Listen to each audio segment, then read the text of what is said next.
gentlemen, from parts unknown, we have an interracial, intermingled, intersexual group of Caucasian men and wife beaters and black men of questionable melanin. Put your hands together, make some noise for Guns and Butter! Whether you're chasing the bag or just trying to be a man, get ready to have your wallets, your mind, and your views on life challenged with Reckless Ray De Niro.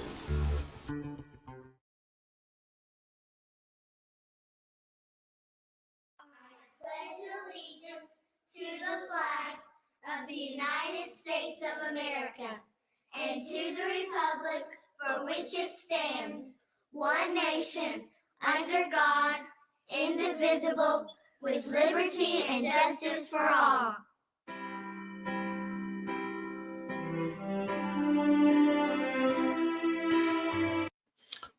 All right.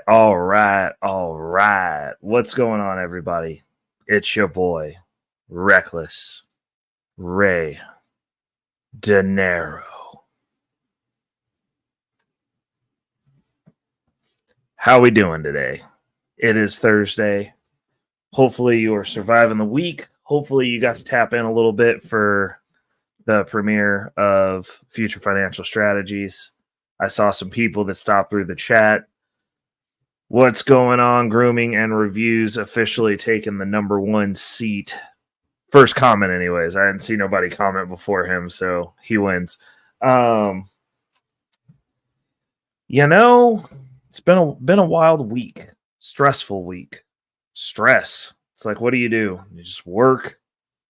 And then there's just more work on top of the work. And then, they just pile it on.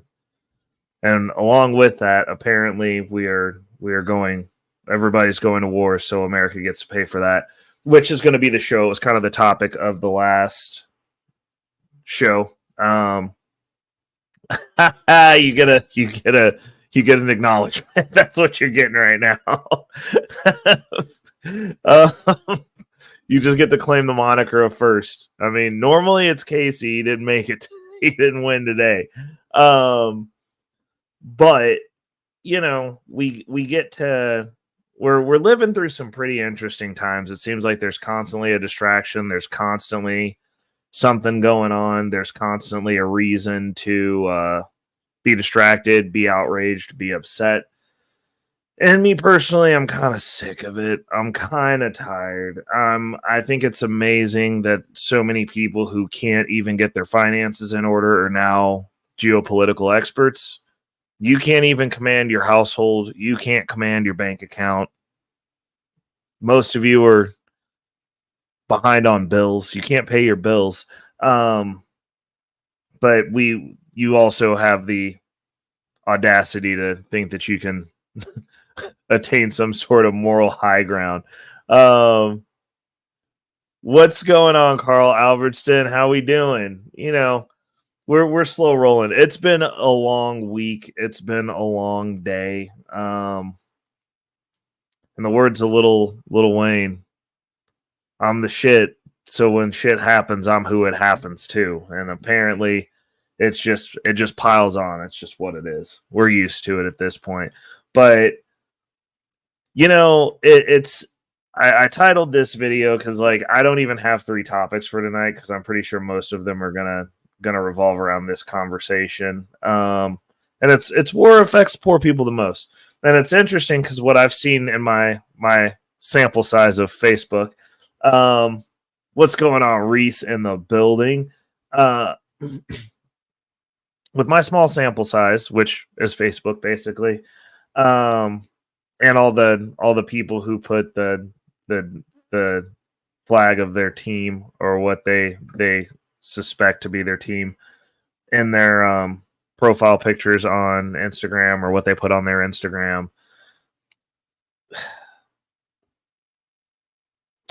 It's always the people who don't have their shit together that have these opinions. It's wild to me. I'm like, you can't afford rent, bro. Like, you don't have anything more pressing to worry about aside from a battle that you're getting secondhand information about. that's nowhere near here, but we get to pay for it. That's actually going to come out of our pockets more so than anyone else's. That you're going to get to die over more so than anyone else's.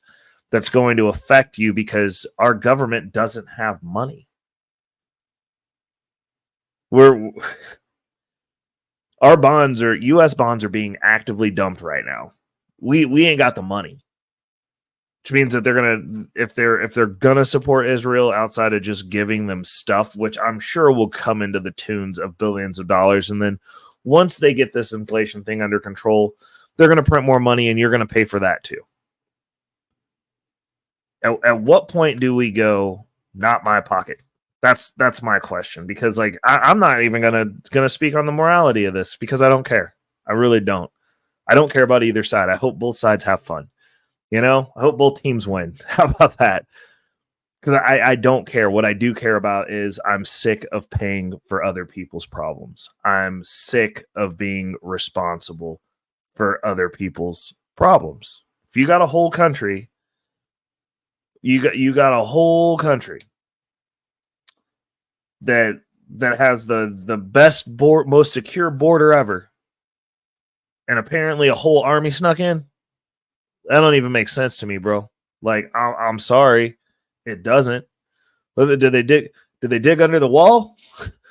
I don't know. I don't know. I thought there were cameras on that thing, cameras under that thing. I mean, that's supposed to be the most impenetrable nation because they took all the land, and then they had to protect it because the people that they took it from didn't want to give it up. So, that's stupid. The money that we're going to spend funding them is also stupid. The premise of us caring as much as we do is also stupid. Did you go outside? Did you go outside and care about the homeless person that you drive past every day? Kevin, did you stop and help that person? Have you helped them out of poverty? Are you watching them starve on the side of the road? Are you watching them getting ready to freeze on the side of the road? Are you down? Are you going to Chicago, Kevin, to set up shop to help stop the illegal immigrants that are flooding into that country, so much so that they're taking resources from the people within that community that are legal American citizens to give to illegal citizens from another country that aren't even American on our soil? Do you care about that? Are you still talking about open borders? And I'll tell you who it is. I will tell you exactly who it is. It's white liberals. Like I'm not even going to lie about it. It is predominantly white liberals. Like, I'm sorry, white people, you got to catch an L on this one. Y'all have completely lost control of your peoples, and you need to get them reined in. These people will step over a starving American veteran to go support Israel, to go support Ukraine. They'll step over their siblings to go feel morally right and morally just. You know what's morally right and morally just also, white liberals? Taking care of the people in your own country. They'll take resources away from Americans to give to illegal immigrants, and feel good about it. Like, at this point, I'm wondering if the left even likes America. Like, it almost seems like the left in and of itself is a hate group at this point. Because they all get told, they said, hey, put your flag up. And they did. It said, hey, switch the flag. And they did. Hey, shame people for asking questions. And they do. They are.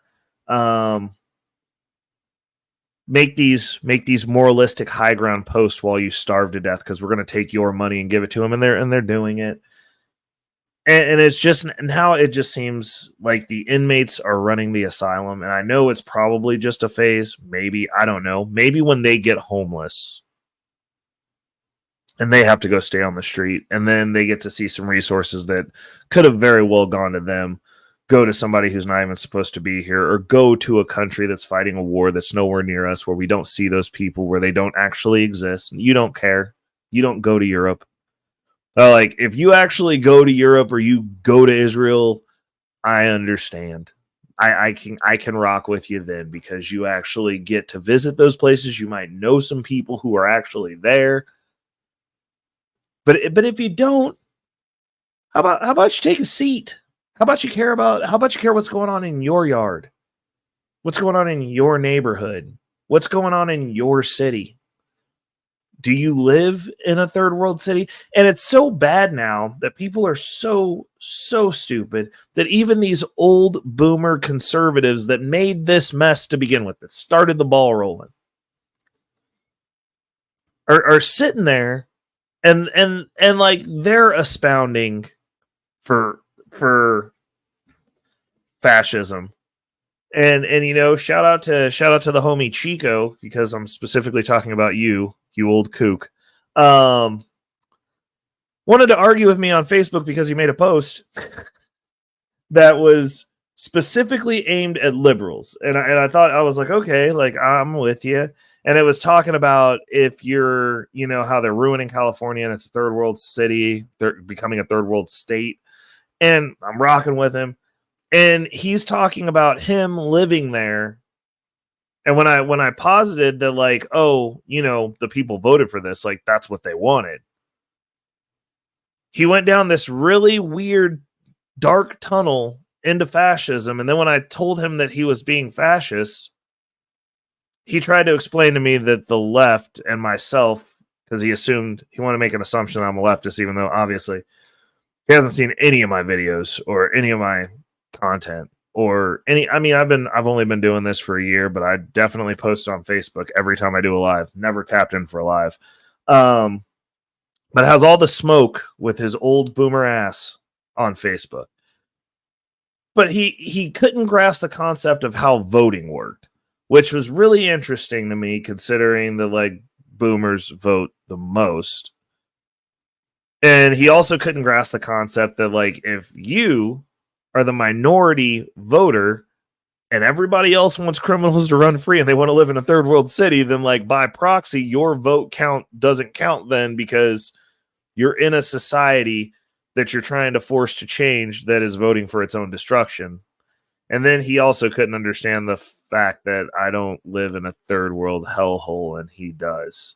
And he also couldn't understand that he doesn't know how voting works. And I was like, you're an old man. But I mean, it's Hollywood, so I'm going to just assume that the conservatives, or the so-called conservatives in Hollywood, because, like, they all look weird. They all have obvious surgeries and Botox and all sorts of vain, stupid things that you should never see on men done. So, you know, I'm like, you're borderline a transgendered old man who's trying to trans age your way into not being an old boomer, but you're not fooling anyone. So there's that. But yeah, it was a really interesting back and forth, and I didn't understand how somebody that old could not understand how voting works. But then I remembered the state that he lives in, and I'm pretty sure he's always been from there, and the level of pretentiousness, which very, very boomer like. And you know, I had to let him rock with it. I was like, okay, you can rock with that. Like, you're the one who lives in a shithole city. Like, that's fine. You just don't like it. I get it. Totally fine also. But, like, if everybody else there voted these politicians in, I really don't understand how you complaining on Facebook is fixing anything. Also, you still get to live there, which is, you know, one of the best things about disagreements and people is I get to wake up me tomorrow and they get to wake up them. But when it comes down to how this is going to affect the middle class and the poor, well, I mean, what's left of the middle class and the poor? It's going to move a bunch of you from the middle class to poor. That's going to be a start, because the money's being diluted. And we went over that in future financial strategies. If you're not catching that, I normally drop it between like 3 and 4 p.m. It's a little bit before this show. And it's kind of a primer, at least from the financial aspect. But like, I mean, I'm just looking at this solely from the financial aspect, because the right and the wrong, like, I'm not getting into that. I just don't want to pay for it. That's all I'm saying. I'm like, how much is this going to cost? And no, like, those are the two statements I have about this whole thing. What's going on, Angry Snowman in the building? He was over on a heathen panel earlier with all the dysgenic blacks that are mad at all the black women every day.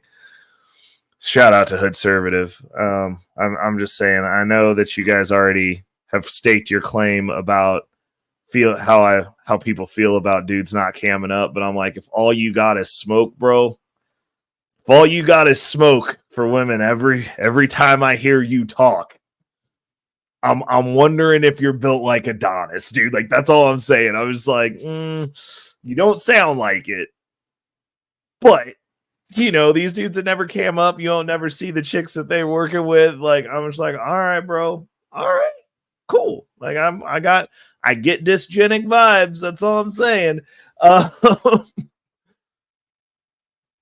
But yeah, I mean, also, and while they're talking about that, their money's getting diluted just like everybody else's while they're having their lowbrow conversation, which is cool. I mean, everybody got to do what they got to do at the end of times to distract themselves. I get it.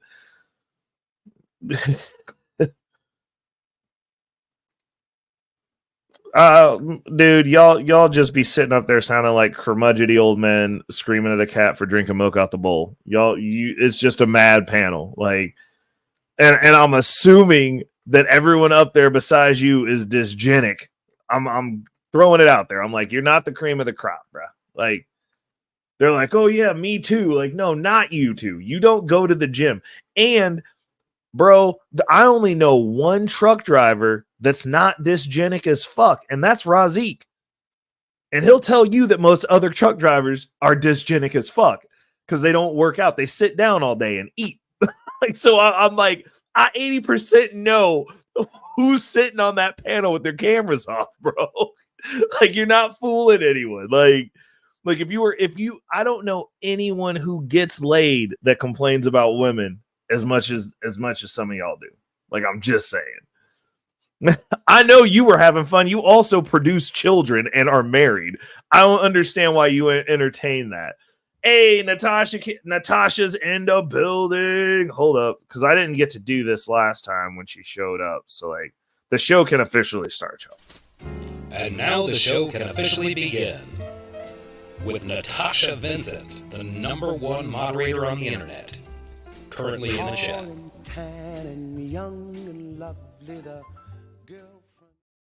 Yeah, we got to give a big shout out. What's going on, Simon? How we doing? We got to give a big shout out to Big Bad Bull for the final push to 300, because he called in some favors to get us to hit 300. Next is 400, then 500, and then we get to be monetized. And I'm going to switch some stuff around on the channel, and we're going to do some fun things. We got some things planned for the monetization. We're going to have a monetization party. We're going to have more live streams. That's going to be a thing.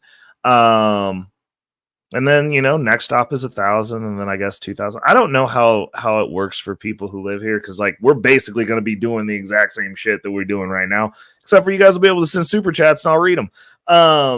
Outside of that, it's basically going to be us doing what we've been doing because we doing it, and it's going to be awesome.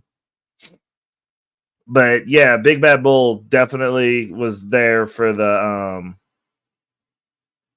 push to 300. He like made that his mission and accomplished it. So we did breach 300 subs, which is freaking phenomenal. I honestly never thought that was going to happen, because I just do this, and you know, it gets a little bit better. Like, you know, we do stuff, but I mean, basically it's this, and yeah. So we have some funds. But yeah, now I got to talk about the doom and gloom. I don't necessarily like straight.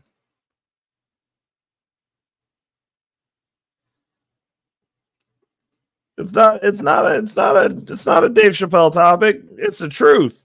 War affects poor people the most. What's going on, Youngblood City in the building? It's the truth. It's war affects poor people the most because they're gonna have to print money to pay for this shit, and that affects poor people more than it does rich people because poor people have to buy shit more than rich people. It affects them more because they have less money. So the price of food goes up another 20 to 50%. We've already seen that happen. Where are we at then? Because while inflation comes down, prices do not come down. That just means they go up slower. It's the thing that people aren't understanding. People look at inflation and like, oh, the price of eggs went down. It did not. The price of eggs are what the price of eggs were after they spiked up. They're just not going up as fast now. Like now it's not noticeable. They're like, oh, stuff went up 50%. Now it's only going up 2% a year. But it went up 50%. Did your wages go up 50%? I know mine didn't. So are you getting cost of living raises? Is that a thing where you work? Because not everybody's getting those either. Like, so you're perpetually unable to purchase things. Your rent is going up. Simon, if you're poor, you basically broke. Like, I mean, there's not most poor people are both poor and broke. It's a culture. There's a reason you're poor. Like, I mean, I understand the differentiator between poor and broke. I can be broke. These peoples out here, Simon, are poor. That's why they're there. Talking about, oh, I just want to be middle class. You're poor. Oh, I'm good where I'm at. You're poor because that's not going to be good. That's not going to be good for very long. And then what are you going to do? You're just going to start complaining. You're not going to fix the problem because if you were going to fix the problem, you would be trying to not be middle class. That's the solution. They're not trying to solve the problem. So yes, they are poor. And a war does affect them more because they're not solving for the problem.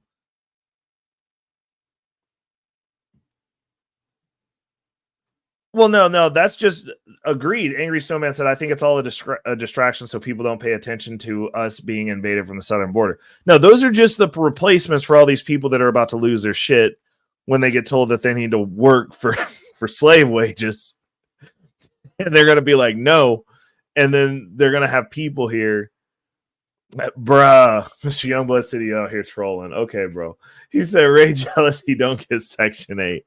You know, if I wanted to give up everything, bro, what I need to do is I need to get Section 8 and then rent from myself. You know what I'm saying? Like own the Section 8 and then go rent the Section 8 for like $8 from myself so that I get all the money on both ends. I got to figure out how to do that. I got to get a second identity or something. Simon, don't encourage him, bro. Don't encourage him, Simon. Don't laugh. It's not funny.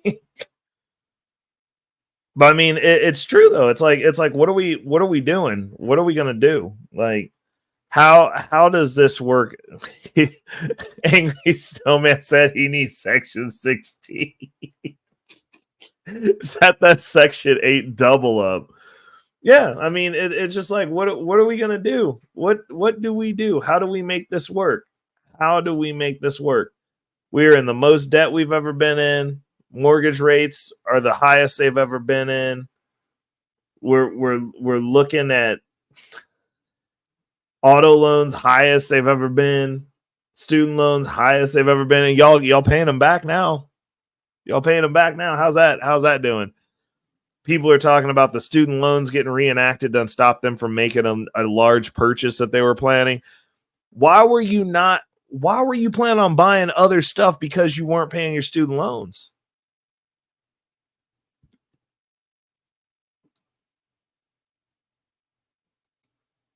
Yeah. Down payments on loans are higher than we have ever seen. Like, it's great. Credit card debt, highest it's ever been.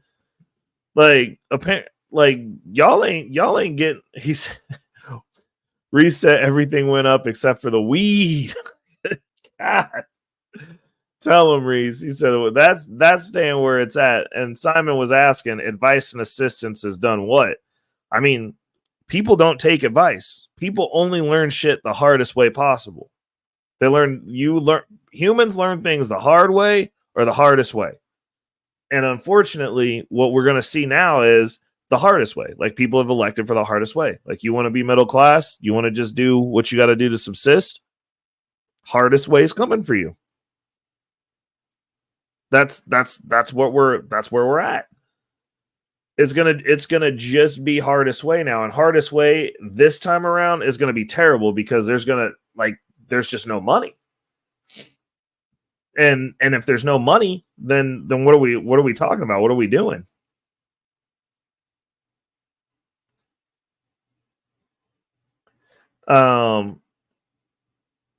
And you know, like, if there's no money, like, what are we gonna even do? Like, so now when you crash out, you just gonna be crashed out. It's gotten to the point now to where it's like, oh dang, oh wow, huh? So they just increased the credit limit on my Chase card. I did not even realize that. So yeah, it was gave me a $5,000 increase, baby. That's right. You almost hit a 20 ball on that card. That's the card that I use. We're doing the points hacking for the travel. And yeah, they increased my limit. And now they want me to spend money. But you know what we're not doing? We're not spending money. That's a for darn sure. We're not doing that. We're not having it. We're not doing it. We're not partaking in that. We're not carrying no balances. We're not doing any of those things. You know why? Because it is not a good idea in this current market. We've got a lot of stuff going on. There's going to be a lot of tumultuousness, a lot of turmoil. We've got war, threats of war, actual war, and we're paying for all of it. It's not going to be good. So now's not the time to be carrying debt. I mean, technically speaking, you should never be carrying debt, period.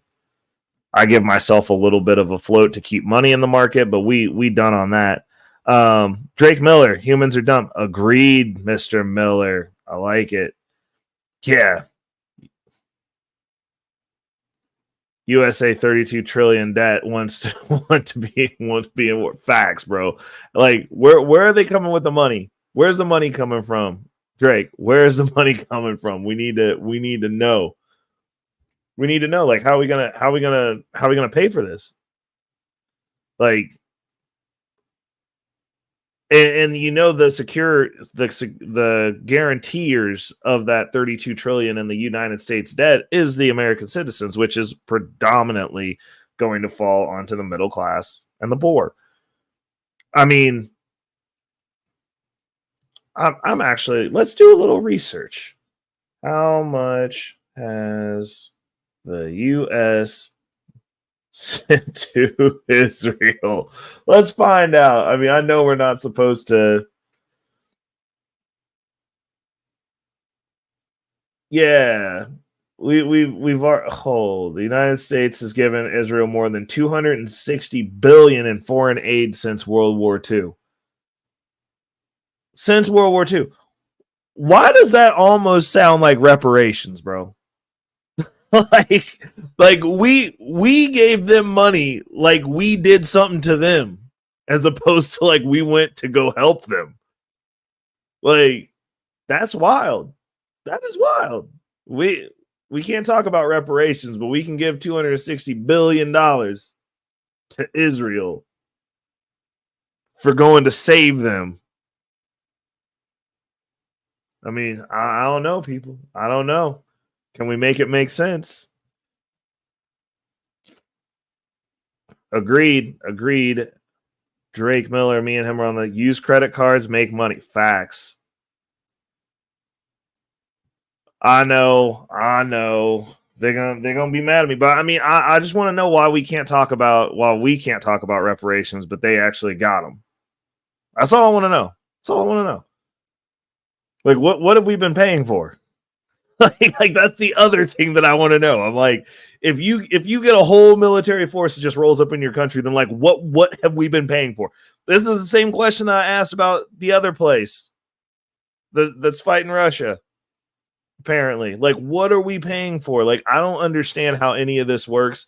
I don't get it. I'm not a geopolitician. I'm a money guy. I just want to know where the money went. And it's a simple question. War does make money. 100%. War makes money. War makes money. Do your research. War makes a lot of money. A whole lot. But the deal is it's how it's made. It extracts money from the middle class and poor and removes it from them. It takes their money and then you get to send it around. Like, as long as the money's shuffling around, yeah, it's making money because it's transferring. Money wants to flow. That's the reason it's called capital flow. It wants to flow. It wants to go places. So yeah, I mean, war does make money. That's the reason we're always at war. War makes money, period. When you pass that debt off, like when they send money to these countries for war, they create debt. They just create money that then flows. The war contractors are the recipients of it in the initial onset, but the fact that they made this pool of money that didn't exist extracts buying power because it deflates the currency that exists. Now your dollars are worth less.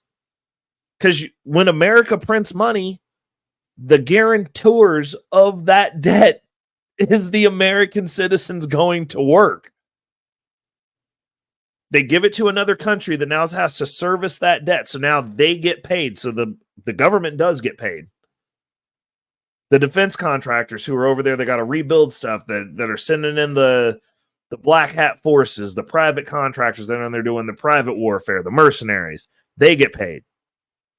Missile companies, defense contractors, they get paid. But that money that was made, we pay that. You can buy less food. Your car is more expensive. Your utilities are more expensive. You can no longer purchase a house. We pay that because they just make this money up out of air. They don't go into a bank account and be like, let me see what I got in the bank. It's not like when somebody asks you like, hey, bro, let me hold 20 until the 1st. And you go, let me check my account. And then you send them $20. They just make up the money. They just make it up, which makes your buying power less, which is why it affects the middle class and poor disproportionately more than it does rich people, because rich people are going to own stock in the defense contractors is going to come back. They're owning companies. They own paper assets. They own property. They own things. Most middle class and poor people don't own shit. Hold on. Let's ask another question. Oh, Google AI. The average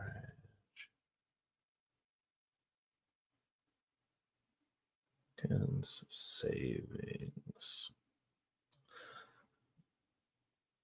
Bro, this is probably about to be ugly. I already know. Oh. Okay. So the average American household, let's take a look here. According to the Federal Reserve's 2019 survey of consumer finances, the average American household has $41,600 in savings. That's actually better than what I thought. But that's average. That's taking the richest and the poorest and putting them all together. The median, though, is $5,300. Most of y'all is broke. They even broke it down. I'm so breaking these averages. Okay, so the average savings by age are between the ages of 35 and 44, $27,900. Okay, fair. Got that beat. 45 to 54 is $48,200. 55 to 64 is $57,800, and 65 plus is $60,400. Okay, now. Oh, okay. So they did the transaction account balance, and then they. Oh god! So they got some people with some high incomes that are broke here, and so this is the transaction account balance by education level. No high school diploma, $1,020. Now,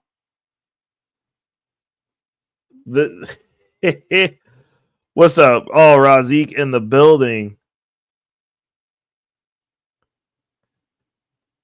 Got to okay.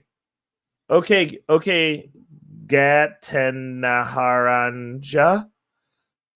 That is wrong. Whenever they print money, it causes inflation because that's how money works. And America doesn't have a bank account full of money that we use for military spending. Their budgets are printed money. Our government does not, yes, indeed, sir. We do not collect enough tax money to subsidize anything. We printed, hold on. Actually, you know what? I'll just give you the number since my Twitch community is so smart. How much has the U.S. printed since 2019? Let's talk about it.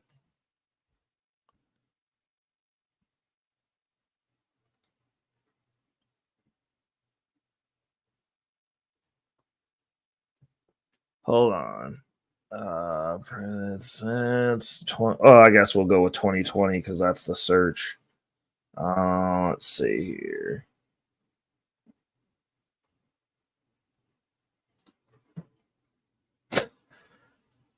Okay, so here you go. This is the factual answer. I don't have to. What percentage of U.S. inflation is related to military spending?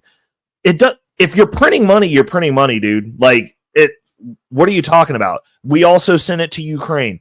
The fact of the matter is, good sir, since January 2020, the U.S. Federal Reserve has printed nearly 80% of all U.S. dollars in existence. 4.0192 trillion in circulation. In January 4th of 2021, the number increased to $6.7 trillion. The U.S. has printed 13 trillion in total, 5.2 trillion for COVID, 4.5 trillion for quantitative easing. That's them manipulating the market, which is the reason I tell you, those of you who are mad at capitalism, we don't live in capitalism. They put $4.5 trillion into manipulating the market and $3 trillion for infrastructure. The money supply has grown by 40% in the U.S. since the cerveza virus. Because apparently we can say it now. Some people don't say it. I don't care. I'm not monetized. The Fed has bought 1.4 trillion in treasuries since mid-March 2020.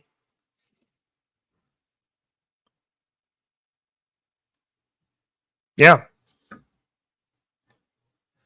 So you're saying, okay, well, I just don't understand why people on Twitch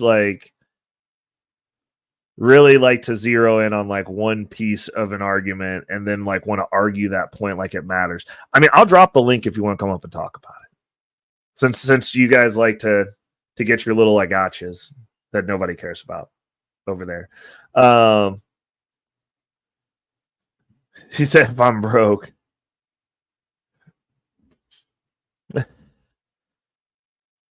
Because I'm not factual. I never said that all of the money that was printed. I said they're going to print money, which is going to further increase inflation. If you print money, you're diluting the money supply, which dilutes the value of them. You're diluting the value of the money that's in circulation.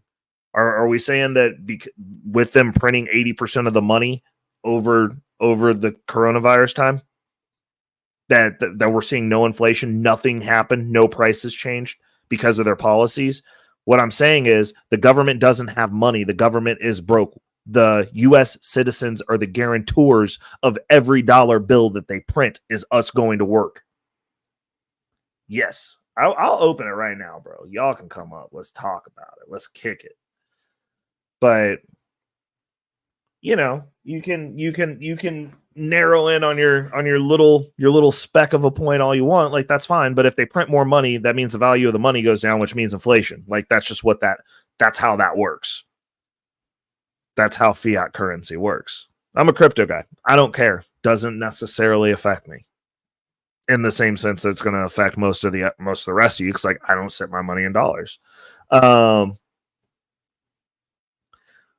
Right, Raz. I mean, when you're looking at quantitative tightening, they're just going to raise interest rates. But I mean, You know what else would have worked? Not printing the money and manipulating the freaking market. Like, I mean, quantitative tightening is also market manipulation at the end of the day.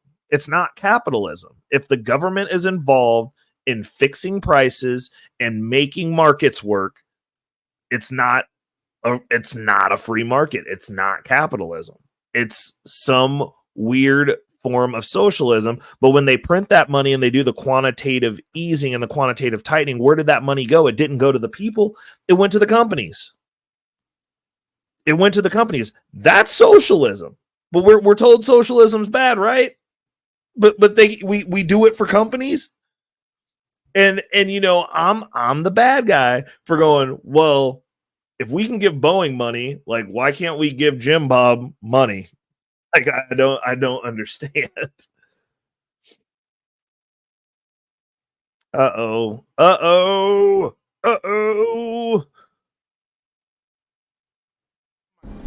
If you want to learn how to make money in the market, this is the guy you need to speak with. Circa 1984, say hello to our favorite trucker, Razik. You there, brother? Hey, yo. You got Bruh. my own intro, bro? I got my own intro. Yeah, Casey made you one, bro. Oh, shit. And that's crazy, yo. Shout out to old boy Casey, man. But yeah, I was telling him because Snowman was over on Hood Conservatives panel. Oh yeah. And they were all complaining about women, and I was like, the only truck driver that I know who isn't dysgenic is Razik, because he actually works out. Hey, look, I am 110%, bro. Hey, look, and I exercise by scanning the fuck off these panels, bro. I'm just, I can't do it, bro. Like, you're the only one I might have to make an exception to. You know what I'm saying? But you know what I'm saying? Like me and these panels are not good friends. You know what I'm saying? Bro, it ain't that bad, man. Oh, wait. Yes, it is. Yes, it is. Oh, it's bad. It's bad. Hey, look, but not to get off topic, man, because I know, time is money. You know what I mean? It always is. But to kind of add a little bit about all these truth bombs you over here dropping on, as always. I will add that with the whole quantitative, easing thing, with the rising interest rates, over the past maybe about 3 or 4, maybe 5 years, um, you know, with them trying to print all that money and then, excuse me, and then lowering the value, of the dollar with the in itself, and then you take gold, out of the your market, you devalue that because you give over 75% of it to, China, then you institute, a new different type of fiat, along with the with the USD. And even then when you look at the belief, of any type of fiat that you do put in the world, like the value of it, pretty much revolves around, people believing in it. So if you have enough people, to believe in, in one more so than the other, there's really pretty much going to be a counterbalance that is going to equalize itself out, on its own. And we're kind of seeing that transition take place, from, the dollar to, Bitcoin and altcoins and different things of that. So, Yeah. ultimately, I just think, we're kind of just stuck in the middle of a process that is going to eventually evolve, the way everything else does. You know what I'm saying? Which ultimately, and as I currently trade the market, you know what I'm saying? So me personally, from my from my vantage point and being a late bloomer, you know what I'm saying, not learning about Bitcoin and you know what I'm saying, the whole change of everything is getting ready to take place. You know what I'm saying? I'm trying to use trading, quote unquote, you know what I'm saying, air quotes, as a hedge to then kind of, as in the movie when they used to say, in order to move from one, you know what I'm saying, like, to be able to move from a point in space to somewhere else in space, and they used to call it the event. You know what I'm saying? So the where you can actually bend times, I'm trying to use trading to bend the curve. You know what I'm saying? So I can kind of speed up the process. Cause nigga, I'm trying to own a Bitcoin or two. You know what I'm saying? Now I know you keep saying it might be a little bit late, but hey man, maybe one day I can knock on your doorbell. You're like, hey man, look, you know what? I got 3/4 of a Bitcoin for your Yeah, ass. I mean, bruh. I'm being funny, but yeah. But ultimately, man, like, you know, everything that you've always said, and personally have taught me, you know, and like, hey man, the info is there. You know what I'm saying? Like either you want to know or you don't. So that's all I got, man. No, I got you. So in regards to the inflation or the interest rates ratcheting up, you're you so like they didn't start off high because they were doing the quantitative easing first. The tightening happened later. Correct. Like, Yes, okay. sir. Because like Yeah. I got my Twitch people, they're over there fact checking actively. Yeah. The easing starts first because they're actually trying to print, some money, or they're in the Yeah. process of printing more money. And now once you have like a big pool of it, now you have to shrink it Yeah. because so many people are trying to take out of it. So it's like you have to tighten the grip on it so you can still kind of maintain the value, you know what I'm saying, of the actual dollar, you know what I'm saying, while still keeping a relatively adequate supply of it. You know what I'm saying?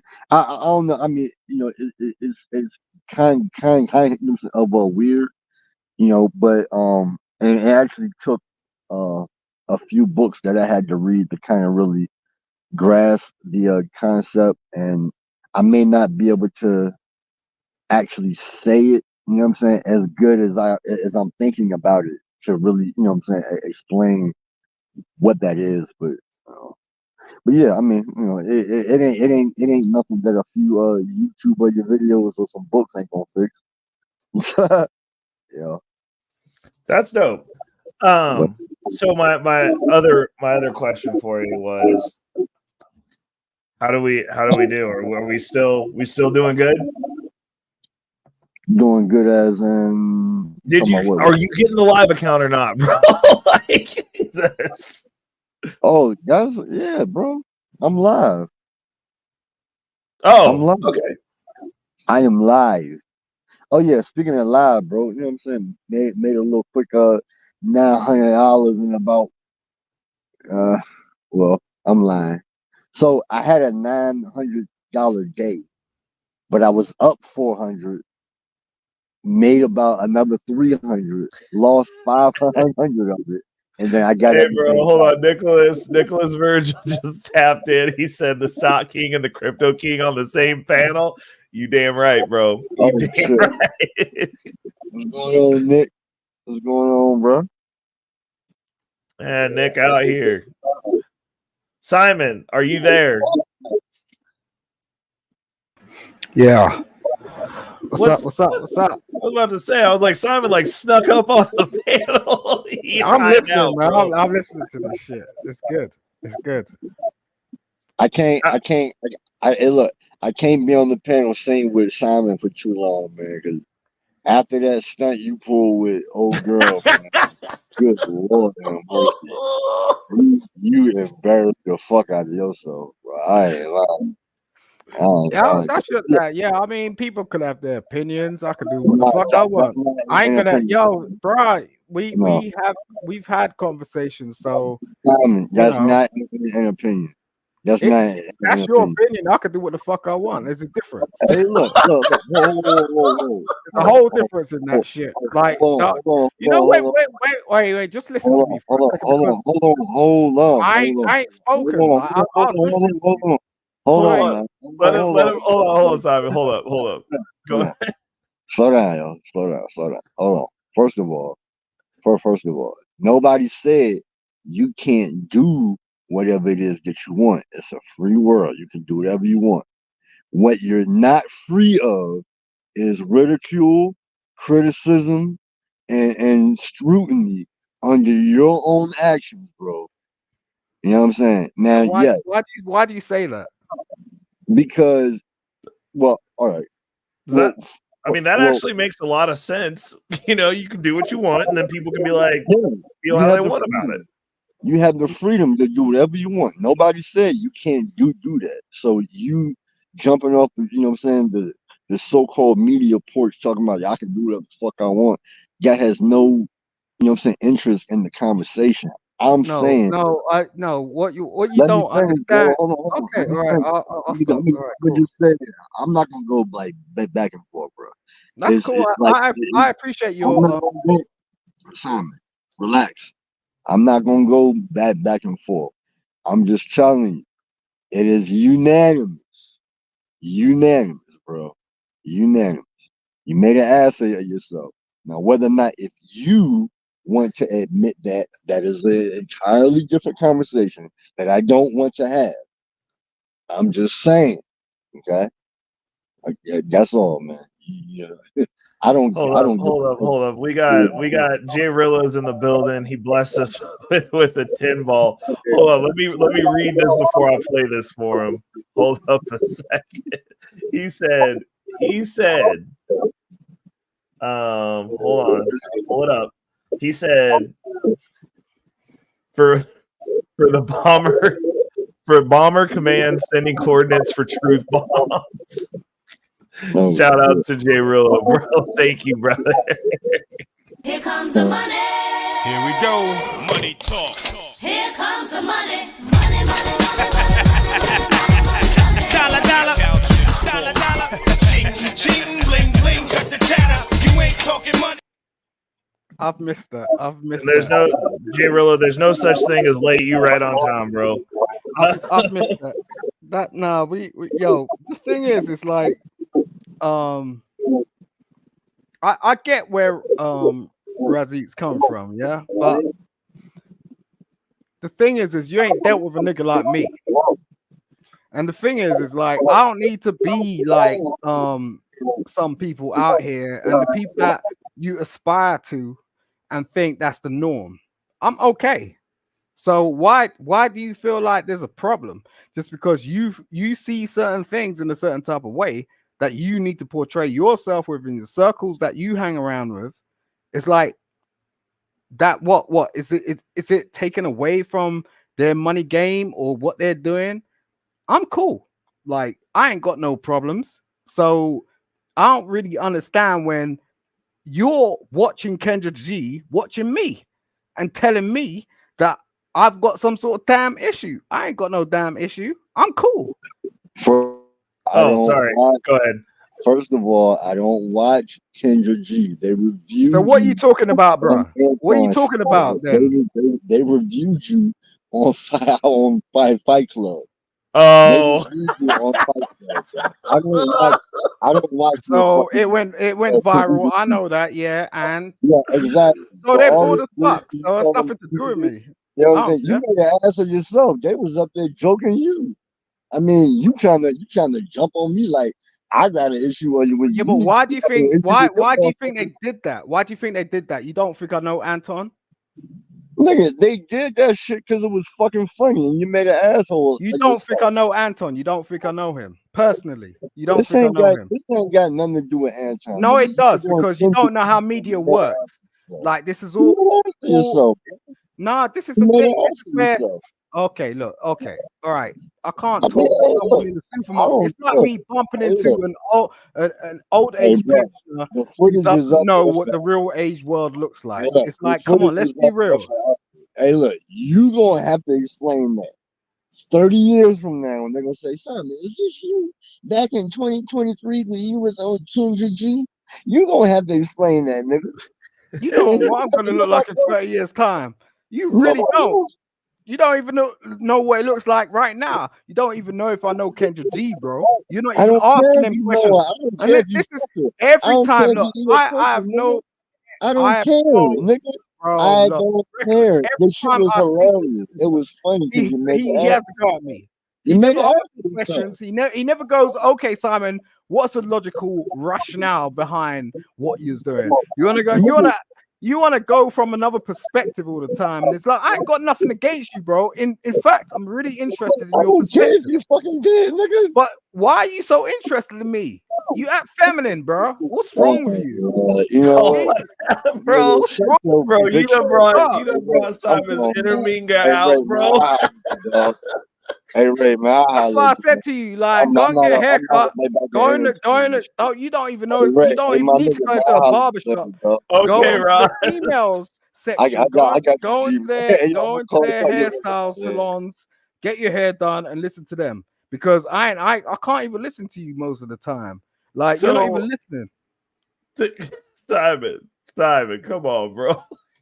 Nigga, like this guy is just crazy. Like I did I have anything wrong to say about him? He jumped on the platform. He's just like, yeah, Simon, Simon, Simon. What are you mentioning my name so much for? Chicks do Because that. you went viral, bro. You know I you know, don't get but you could talked about if approach you it in go a different way. viral. You didn't do that. You damn well know the same thing he knows. It's not I like you are literally that asked you. intelligent. I just asked you when you showed up. I was like, can we talk Yeah, and about this real quick? exactly. And did we have a problem? No. But this nigga was, oh, you're this, you're that. It's like, yo, what are you talking about? You're a truck driver, bro. Don't fucking try and be up in the upper with me. Do you Our get what I'm driver's in the saying? It's States like with the bag though. I understand the infrastructure and what makes us live. Do you get what I'm saying? Yeah. But that is a personal thing. Do you get what I'm saying? I have nothing against Rizik. I like Rizik. But every time I come on a platform with him, he's got something to say about me. It's just like, Jesus Christ, why can't you just have a You conversation? keep going viral for trolling What? people, man. He don't like me being viral? Why don't he go viral? Go on fucking Kendrick G. Is he single? Is he married? I don't know. Why Oh, he go on fucking Kendrick G? I don't know. speaking of which, you find you something to cuddle I with. was so surprised how many niggas came at me. I didn't even know they watch Kendra G like that. They all going and cussing out Kendra G and going, oh, she's this, she's that, and this, that. Well, all of a sudden I'm getting all these emails I from these mean, nickety she did look better before she got the work done. I wish she hadn't have. before we did the live. I gave her some damn tips. That's what happened. You I see, mean, see her she hairstyle before and after. ah.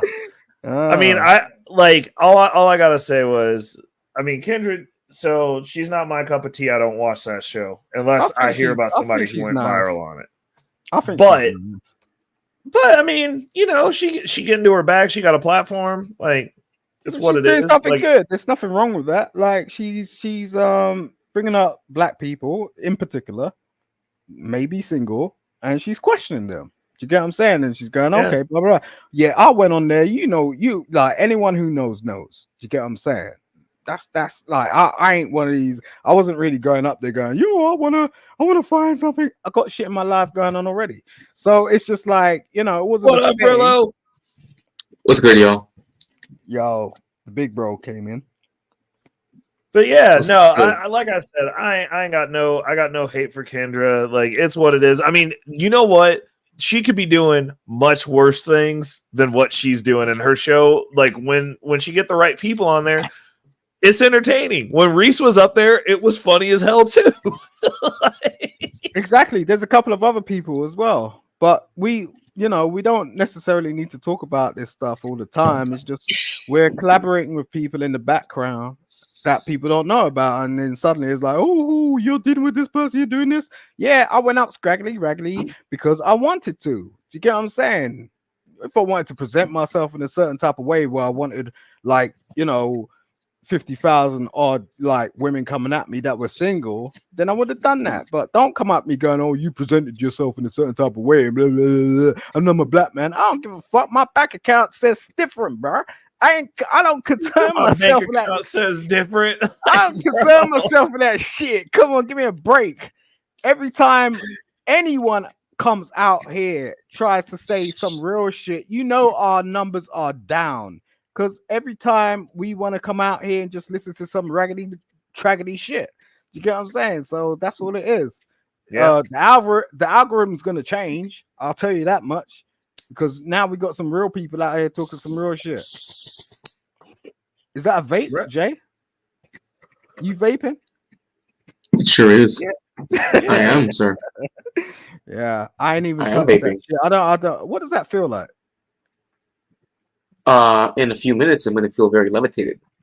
So give me about 10 or so. Yeah, He said, "Wait I've been, for it. It's I've been coming." looking Yeah. at that whole. It's coming, industry, don't worry. man, I'm like, Jesus. I'm like, it's a yo, coming. I want to see what. So, what- so Jay Rilla knows way more about geopolitics than me. All I know is I don't want to pay for it, Jay. That's all I know. Like, I don't want to participate or pay for it, bro. I hope both teams win. I don't want to pay for shit. That's where I'm at right now. You were It's talking true. about war affects pause the most. That's why I Yeah. came in. I got a bit distracted by It what's his does. face. It does. Why do you say that then? Well, who's dying? I'm not. So Like, you don't I'm think not you going don't over there. do you not think rich people Hey, bro. Who's getting blown up? I'm not. rich people ain't getting blown Not up? I. Hey, bro. If you Palestinian and rich, you over here, bro. Let's be honest. I'm about to say, define Let's be rich. honest. First off, define rich. Yeah. Because rich Yeah, for well, us and rich for them are two very different things. Well, what I'm saying is, if you, it's wealthy by metric of where you're at, because whenever shit pops off anywhere, who's the first people that come over here? It's not the poorest people in the country. It's the You're right. wealthiest. Our refugees are the cowards who ran from every other war because they were losing. Fair enough. Mhm. But they're losers, but they're what rich about- losers What about the because Nazis? they have the privilege of leaving. Nah, That's right. Wait a minute. Wait. What Yeah, about the Nazis? point. If What if about we World put War boots on II? the ground in that region, Easy with the N word. Easy with the N word. Yeah. Yeah. Simon, Sorry about that. I'm just if we saying. put boots on the ground in that region, who getting shot up? Not me. I appreciate that part, but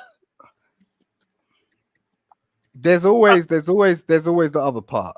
I where mean, it's well, like if that you look. All right, let's go. I'll give you this scenario. Okay, you're in Ukraine. Okay. Yep. And you're rich, Mhm. but you need to get the hell out because you know you're being bombed up, right? Right. So where do you go? You look Not to the not most, where the bombs are. so you go to the most UK, safe, US, you go France, Germany. safe haven, wherever it is, Yeah. wherever Pick any it- first world country. Yeah. right? Does that Yeah. make you poor? What do you mean? Does that make you poor? No, Depends that on makes which you first world- that makes you yeah, rich that again. It depends on which first. War. If So if you're you saying if you war evacuate affects- if you evacuate Yeah, Ukraine that and depends you which show up first in world country you America go to. and you're poor here, you're still rich in regards to that conflict because you're not getting bombed up no more. So does that make you poor? Like in terms of if you're a rich person, like let's say the UK just start getting bombed up by Russia, right?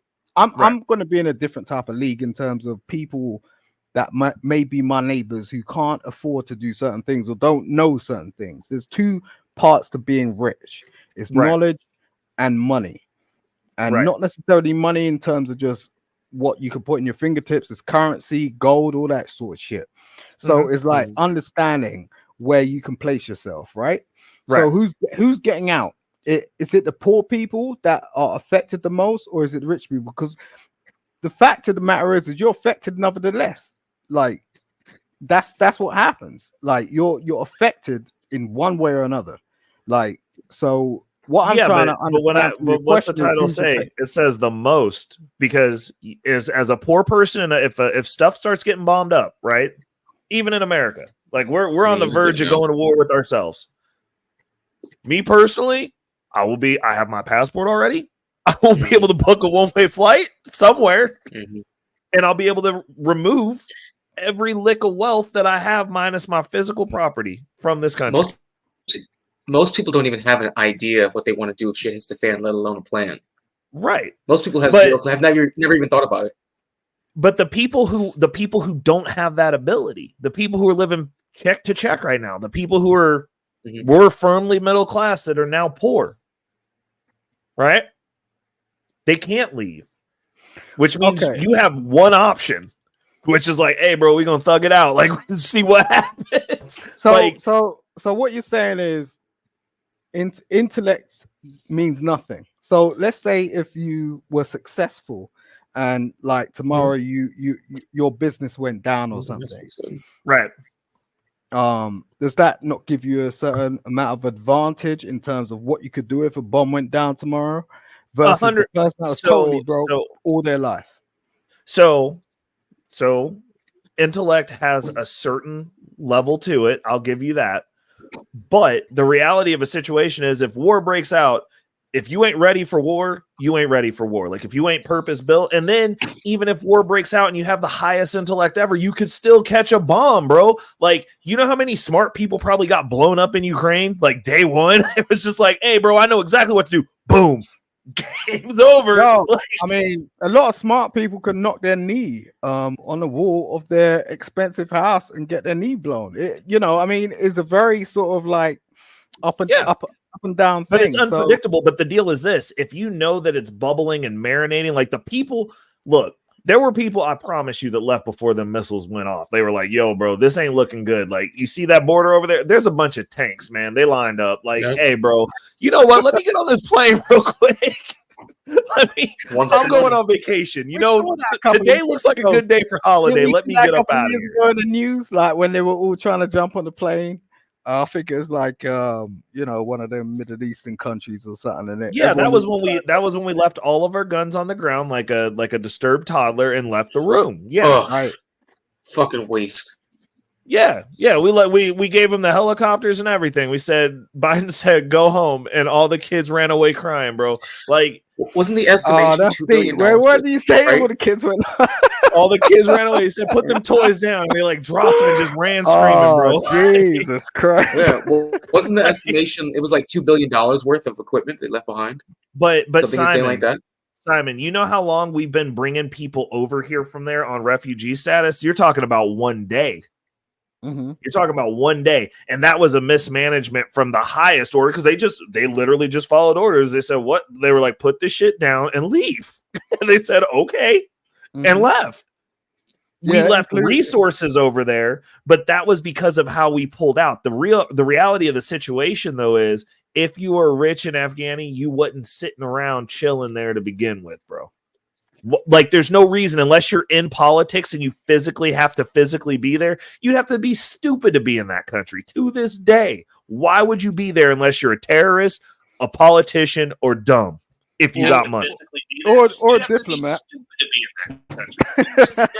Like, yeah, I'm like, you gotta have like a mental handicap to have a bunch of money and be like, you know what I want to do? I want to roll through Baghdad, bro. Like, what are you talking people about? that hang around are diplomats and journalists, and at the end of the day, they're still getting paid. So if you got oil money and you ain't gotta be there, you're not there. like it's the same, Simon. It's the same reason I don't just hang out in the hood. I don't have to. Condoleezza Rice boat. Yeah, facts. I'm like, you can come see me where it's safe. I'm not coming to see you. Oh, geez. Because it's not worth it. But like that's one of the other things. But I mean, when you talk about the utilization of bodies, it's not the richest people's kids that go attack to take over the resources. I mean, Putin didn't drive the first tank into Ukraine. And I mean, I understand that Zelensky likes to take photo ops on the battlefield, but for real, that dude ain't on the front line popping shots either, because they would have blown his ass up too. You gotta think about the photographer he's hiring to get on.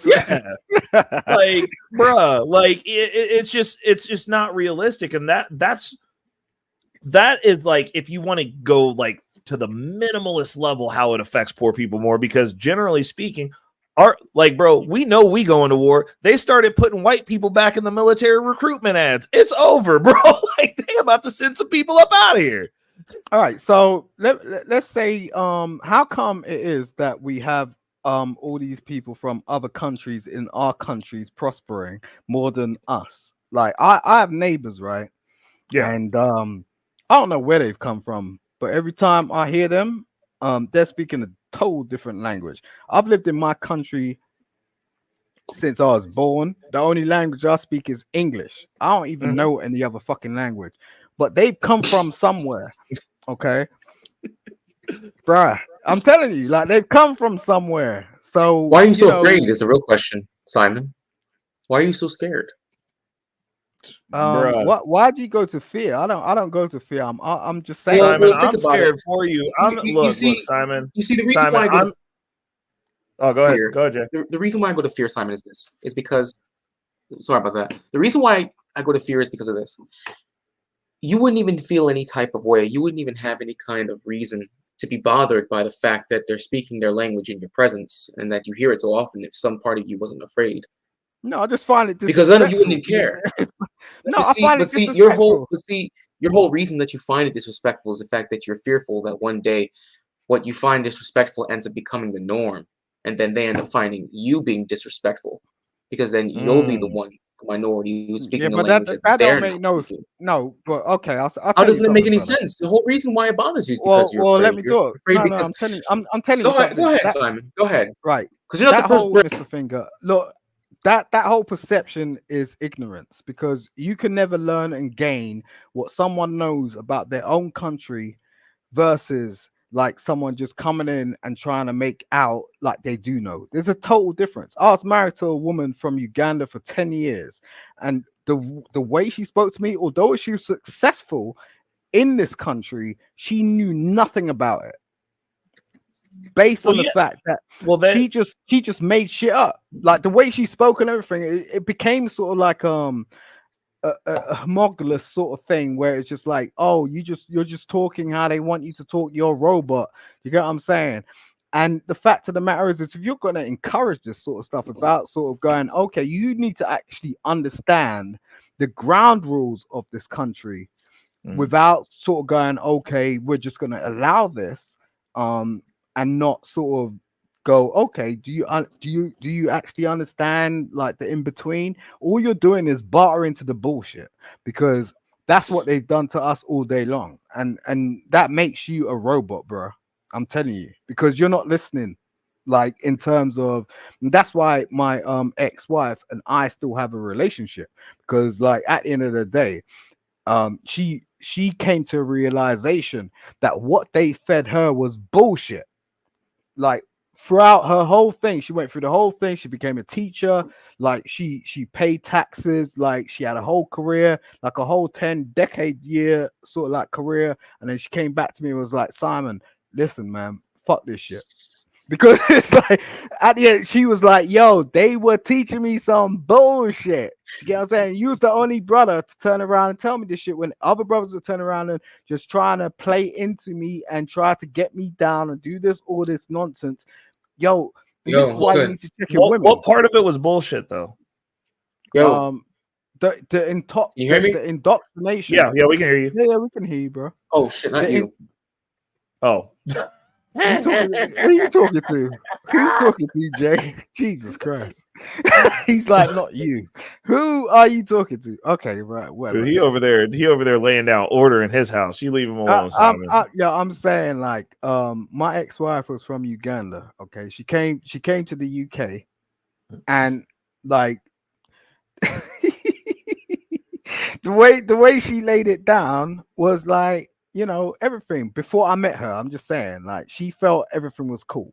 Like, oh, I got this degree, I got this job, I'm a teacher, and she went about that business. But all I saw, I was looking at her, I was just like, Jesus Christ, you're good at your job. You could become a head teacher. And she was like, nah, I can't do that. I can't do that. I was like, why? She's like, nah. I'm just gonna stay in my lane. And it's like, I was like, wow, you're wasting your talent. Like, why can't you become a head teacher? Nah, I want to stay in my lane. I want to stay in my lane. It was the point where she tried to become a head teacher that they started going, They were like, Oh, so I was going to ask you that because like when you were talking about why people do better than the natives of the country, because like I had heard specifically in regards to your country, like obviously total conjecture because like only thing I hear about your country is from podcasts I listen to, but people will be like, oh, well, we could go to Europe, but we prefer to go to America because if we go to Europe, there's a cap on what we can do. But from what you're saying right now, it sounds like the cap is pre-installed on an assumption versus like people actually trying to make the headway that people make in America. Because in America, we go, like, you walk through the door, like, you can do whatever the hell you want. Try to get in a board meeting. Try to be the chair of the governors. Try to be the chair of the board as a black person. Try that shit. You're always going to be the sideline person sitting on the side going, okay, and bowing your damn head. That's what's going to happen. Although you've worked like 10, 15 years of your life, you're more accomplished, more educated, more qualified than your counterpart or your peer, and you're sitting there and you got this fool at the chair turning around to you and going, this is the way it's supposed to be. And we keep turning around and going, have you been in a community? Have you ever lived our life? Have you ever been in this experience? No one damn listens. Why? Because when you get to the epitome of the corporate world, it's not like that. Okay, so you're saying that hold on one second. I gotta acknowledge one of our premier chatters here. Hold on. Is he our number one fan, or are we his number one fan? Either way, say hello to Murder 100 in the chat.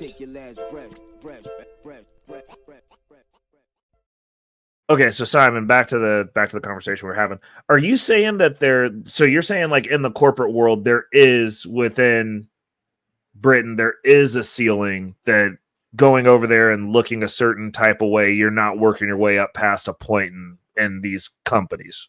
It's not only in Britain, it's global. Oh, they're not doing that now. Right, imagine not in America. Like, bro, we got equity, diversity, and inclusion. You can walk in and not be able to read. You be the CFO now. Yo, I mean, the thing is like, what we don't acknowledge is like, in particular, let's take black women. Yeah. Like, and their routine, like they want to get their hair done, they want to get their nails done, they want to get this, that, the other, and it's something that they're trying to do, which lines up with a white woman. Now, how many white women are in the boardroom? How many white women are CEOs? You might take Facebook or the one that want to snatch them from Google, one or two. Okay, so let's level that playing field for a start. Then you go, okay, what's the history of that? The history of how black women have been introduced into a white society is very different to the history of how black men have been introduced into the society. This is something that we want to just skip over. Okay. Well, my question is this, and I'm with you, but like my thought process on is this, and I've worked in corporate America, and now I'm not in corporate America because I don't like it. It's not that I'm not good at it. Why do you think you don't like it though? I just don't. I don't like the games. Like I'm not good at politics. Like if I don't like you, it's fuck you all day. Yeah, and like honestly, my personality that you guys get here, that temperament of like, well, after it gets to a certain point, I'm like, okay, we can't handle this civilly. The next conversation we're having is I'm like, okay, so like, what are we doing here? Because like, you can't hit me. Like, and if you do, you're not gonna like the results of that. Like, that's literally how I navigate life. I'm like, can you hit me? Or if it's a situation where you can't hit me, I'm like, okay, we're escalating to we're killing each other then. Are you willing to do that? That like Dang. how far forward do you want this to go? Because and I don't like the politics of it. I like the merit of my work to be the be all end all, which is why I got into a trade. Like if I like you can't take the only thing you can take away from me at this point is where I show up. I'm one of the best in the region of what I do. Period. Right. Hands So, down. Which you know, since America's the home base for that, that means globally I'm one of the best on Yeah. this fucking planet at what I do. So like facts. like I'm not worried about that. So I'm like, you can take away me doing this here, but I promise you somebody will either want to partner with me to do this or they will want me to come work with them. And it'll definitely be a with at my skill level because I'm really fucking good. But I'm not like also you gotta pay me to leave. Like that's what it is. Like so like my whole premise is if these people don't want you in the room and you're that good, you should be able to go into any room. And the deal is most people don't live their entire lives at 100. I do. Which means that like if you put me in a McDonald's right now, I will drop those fucking fries if I need to. But and I had a conversation with it was a Facebook post, and then they accused me of being the Ubermensch because I'm just me, apparently. But he was talking about, oh, well, you know, I'm in these jobs and these white people don't respect me. And I was like, yeah, that sounds like some bitch shit. I was like, most peasant jobs I've ever performed, I didn't talk to anybody. Oh, well, why? Because I'm not going to be there that long. And those people really don't deserve to be in my fucking presence. So I don't speak to them. To be honest, I'm like, we don't have shit to talk about unless you're trying to move forward. And if you're not, I don't want to talk jokes with you. I don't want to fuck with you. Like, we're here to get a job done. Let's get the job done and get on my face. The first thing because I'm not going to be here for that long. The first thing I recognized about you, Reckless, was that you had hair.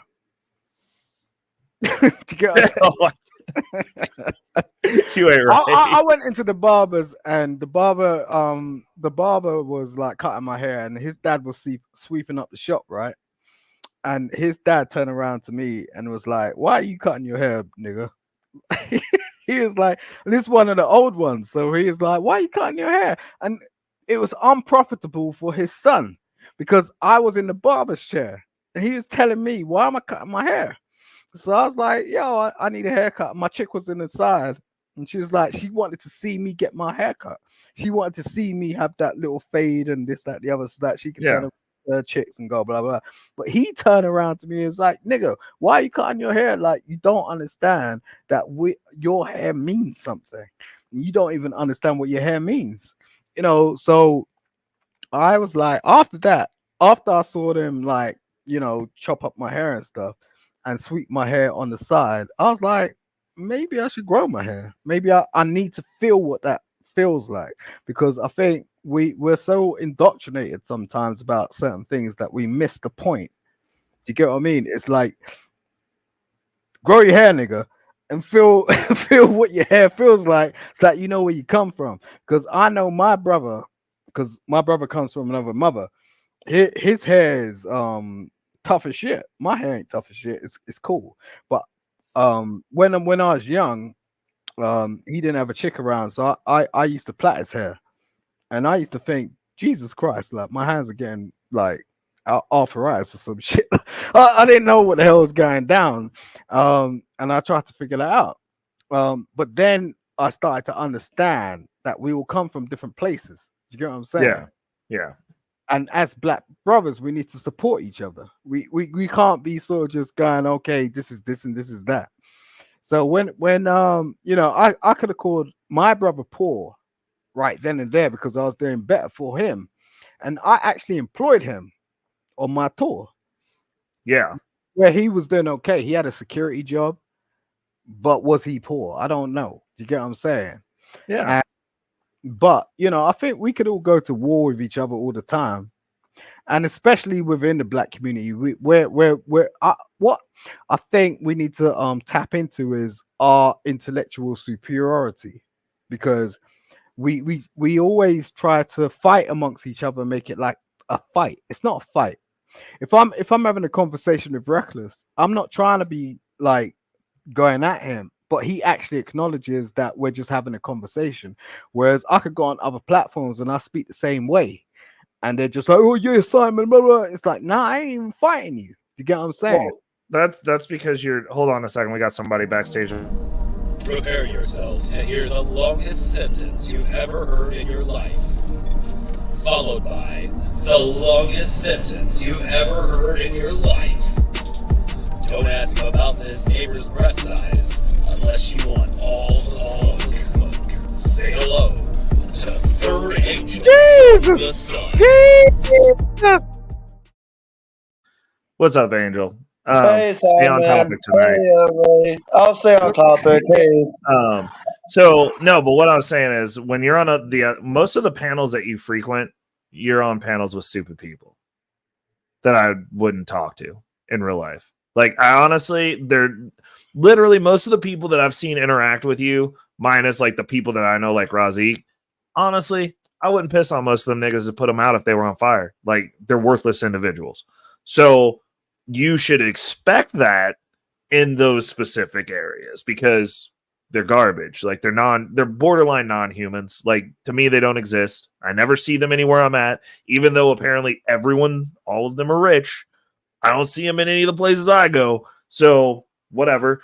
But yeah, so they're gonna respond like that. But the question is, and this is what I always tell people, I'm like, it doesn't, like, when I deal with people like that, after a certain extent, like, if you're actually wrong or you're not able to explain to me why I'm wrong so I can learn, that means you're wrong. After I've established that, like, I don't care, because you're gonna have to wake up tomorrow still wrong and poor. I don't. And know I get to about wake that. up me. It's gonna be awesome. This is wait. I'm just saying, like, I'm just gonna take a breather because Angel, breathe through your nose and out for your mouth before you speak. Okay. Oh shit. Okay.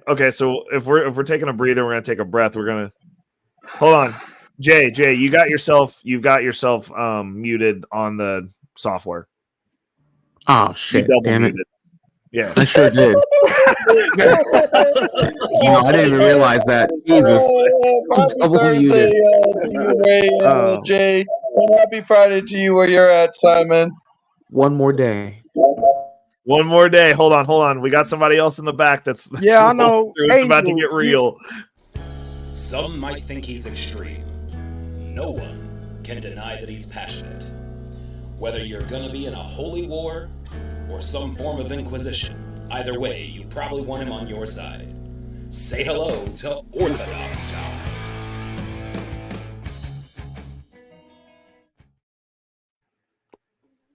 I diddly ho, neighbor. Nigga, wait. Why ain't you got one of them for me? What's up with you, bro? Dude, first of all, I'm not the one who made those. I'm not the one who makes them. That's what's wrong with you, bro? To be honest. Simon, don't feel bad, bro. I'm feeling bad right now. We all don't get one, man. Listen, you just need to accept it, bro. Throughout the you just ain't 100% hood. I'm in my nuts feelings right now. I'm in my nuts feelings. Just accept it, bro. It's okay. No. What I'm gonna do is I'm gonna make yours is gonna be like God Save the Queen. Not everybody gets to be a special snowflake, bro. Come on. You. Oh, okay. All right. Let's go. Before we get back to it, I just want to say I know Simon from another person's channel there, and we've known each other for a while now. And Simon, I still love and respect you, man. Yeah. We talking. We're trying. Well, see there, Simon. There's somebody who came up and said something nice about you. Yeah. Okay, so we're gonna do a. Let me counter-react that. Muslim guy. Muslim guy. You gotta get ready. We're doing a shift because Murda's got a shift question for us. So we are. Come on, Orthodox guy. Murda said his wife doesn't like it when he's happy or enjoying his time without her presence. Bad. That's so It's bad. a form of abuse. Let's talk about it. So, okay, so we're going to start with you, Simon. What are your thoughts on this? Or what? His question or something else? No, he said, let's talk about it. It's a form of abuse. Are you familiar with She this? doesn't like when I'm happy or enjoying my time without her. Yeah. That no, I've never experienced that, man. I mean, I don't see why we should ever experience anything like that. Like women should not be something that we have a bad experience with. Every Yeah. time I get on these conversations, I really don't understand it because I've never experienced that. So Well, so in America, we have this whole generation of men who had this thing no, going don't talk about that America, was talk called about Happy you. Life, Happy Wife, Talk about or you. Happy Wife, Have Happy you Life. have you ever experienced that? Like you can't talk Dude, for the whole well, population of so America. honestly though, Simon, my ex literally like that. Liked what? Like if she well, it wasn't necessarily if I was just not around her, but like if I was traveling, like if I'm on the road and I'm out with vendors for business stuff, networking, doing those things, she couldn't deal with it. That's Couldn't deal with bad. it. Like it was literally the reason the relationship ended. Like she'd like freak out Did you every divorce time. her? Huh? Did you divorce her? No, I mean it wasn't my wife. If Oh, it she was was my just a wife, I partner. would though. Like that's Man, literally get rid of them. Like no, for real. Like I mean, That's- No, we you must stop wouldn't. playing out here. It's in that case, it's just cheaper to keep her and then find a way No, either it's to no. dude. That's No. like getting either a to cheap. cope with it That's or like make an getting some fake arrangement. At knife. that point, if you're No, married, way, you're already ho. Rillo, married. we gonna get you right. We gonna get you All right. right, See, all this right, is what so- you do, Okay, Rillo. listen. Okay. Let me break it down real quick, okay? If you're just I talking was about, cleaning my he's gun. talking It was about an accident. oh my God, come on, Muslim. That's how we doing it Muslim tonight. guy We doing it like that tonight. savage, bro. Oh I'm my listening to you, god. bro. I'm We doing it like that listening. tonight. It just Oh, went off. let's I listen took to the you. dust cover Okay, and it all right. Jesus. I'll put it to you like this, okay? firing If pin you're was false. just together with a chick, right? If you're just like in a non-married relationship, but it's a committed relationship, and you're Yeah. dealing with that kind of shit, then 100% I'm all for, kick it to the curb or pack your bags and leave, do your own thing. I'm 100% for that. You don't have to stand around for that shit. Now, if you are divorced, or excuse me, if you're divorced or you're married and you're dealing with this kind of situation, okay, and you want to go through a divorce, bro, if she's that spiteful when you guys are together and married, how much worse do you think it's gonna be when you're going through the divorce process? She's gonna get half. If you have kids, she's gonna get them plus the support. Let me finish. And then, if she really wants to go after you, if you have any kind of like trusts or you have any kind of inheritance left over, or you have any kind of pension, she's gonna go for that too. That's optional. So I'm gonna put everything in my you're mom or my little brother's name. She ain't get if you're in a shit. marriage and you're dealing with that kind of shit, well, I mean, Yo, hey, bro. listen, No, every man catches a win every now and then. I'm Bro, telling you, I got that's the divorced. reason I got I'm divorced. like, That lady wasn't taking shit. Like she ain't taking shit from me. Like I'll tell That's what you, I'm bro. saying. That's what I'm saying. Chances are you're gonna get took, especially in the U.S. I don't know. No, Actually, I think it's worse in the it's UK. not in- oh, no, right? it's You not. guys have fault, and it Did you still not doesn't just work. hear what I said? I said she ain't taking shit. I'm bringing this up on my next Well, slide. she Fact of the probably matter is. is, you are misinformed. That's the problem. About well, I only know from the U.S. perspective, so. well, You're- I mean you're that. Well, I was going to get into that about part how- of it because I'm like, dude, See, I yo. get it. We're splitting the stuff we made together, but generally speaking, Nah, I ain't splitting hey, shit. Nothing. hey, there's going to be a prenup. There's going to be a prenup. I walked away from my marriage clean. She actually turned around like 3 months before, putting up post-it stickers on our fucking refrigerator, on our cooker, on the bags, on everything in the damn household. And I was like, no, that ain't fucking going down. You ain't getting shit. Period. So she got nothing from you. So the court No, awarded her nothing. nothing. Nothing. I don't know. I might call cap on that one. I'm Yeah, not gonna try and can dig in your call that. personals, but I'm gonna call cap on that one. You know what? So she didn't go after you? She came after me hard. Like I went through 2 years. She went after you, or she didn't go after you? 2 years in the court system. 2 years. And How'd you I was beat like, it? nah. How'd you beat it? I was like, nah. Okay, but how? I lawyered up, bro. That's what I did. That's what I fucking did. Yes, I was like, understand nah, that. And you, like, ain't you ain't doing shit. What was the You know? argument that you guys presented why she wasn't entitled to half? Because at the end of the day, like when you're in a marriage, right, you need to understand certain things. And if your assets from the beginning is in your name and you acquired that, then that's yours. It's not hers. So they need to prove to you, to the courts. They need to prove to the courts that they had a certain sort of liability within that context. They can't just turn around and go, "Oh, that fridge is mine," because if you bought the fridge in your house, then it's yours, right? It's yours, but you need to prove it. But what most I'm trying to be lenient. I'm still waiting for you to answer my What question. most people out here? Okay, well, okay. Well, no. So he's saying similar to what I'm saying. Like, I would never. I don't. Well, for most men, I would suggest having some assets to yourself before engaging and even considering to get married, and then protect the stuff that you walked in the door with. Right. Like, because the stuff that you make together, if you live in America, you splitting that no matter what. Like, you getting done up on that. Like, but there's something to be said about A, being willing to fight. That's first. But B, being able to go, cool, I have this, and this. Like, bro, I told my ex straight up, I was like, look, if we ever get married, don't think I won't leave, because by the time we do get married, I'm going to have a choice of which couch I want to go sleep on, and they're going to be my fucking couch. Like, I'll have a set standard. Brother. I can come back to this easy. I enjoy this. I'm like, listen, I'll tell you something, right? I'll tell you something. There is no way on earth a chick is getting one up on me. You need to understand this. Like, I'm speaking from a real tip. You really need to understand this. Do not ever let a chick get one up on you. You need to be on your game. Make sure you got your assets in the right places, right? That they don't even understand how to comprehend. If you're actually going into sort of like a relationship where, okay, let's say we get married, you're gonna have a joint account. Get your own single account. Like, invest in stuff in your own realm. Well, so it's like, if you're investing in gold, if you're investing in crypto, that's your shit. She can't take that shit away from you and legalize it. Draw up a damn contract and make her sign it whilst you're in that relationship. The problem is we are reciprocal.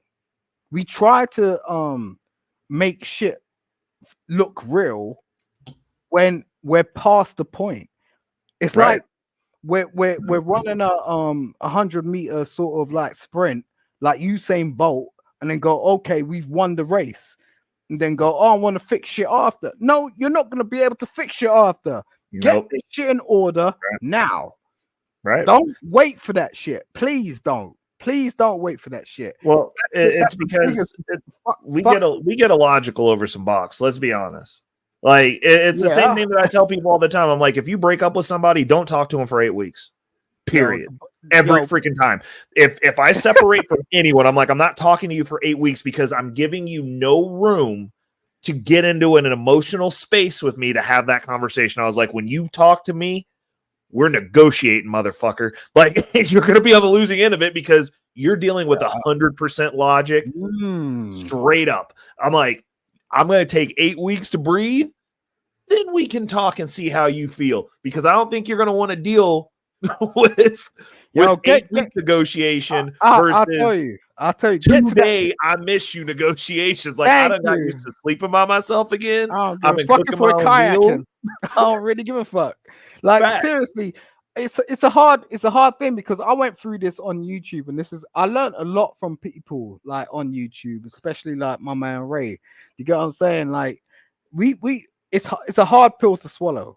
And I'm not this pill, that pill, what pill. I don't give a fuck about all that shit. But I'm just saying, like, when you're emotional with women, you gotta be damn careful. You gotta be real careful, because they'll take you for everything you've got.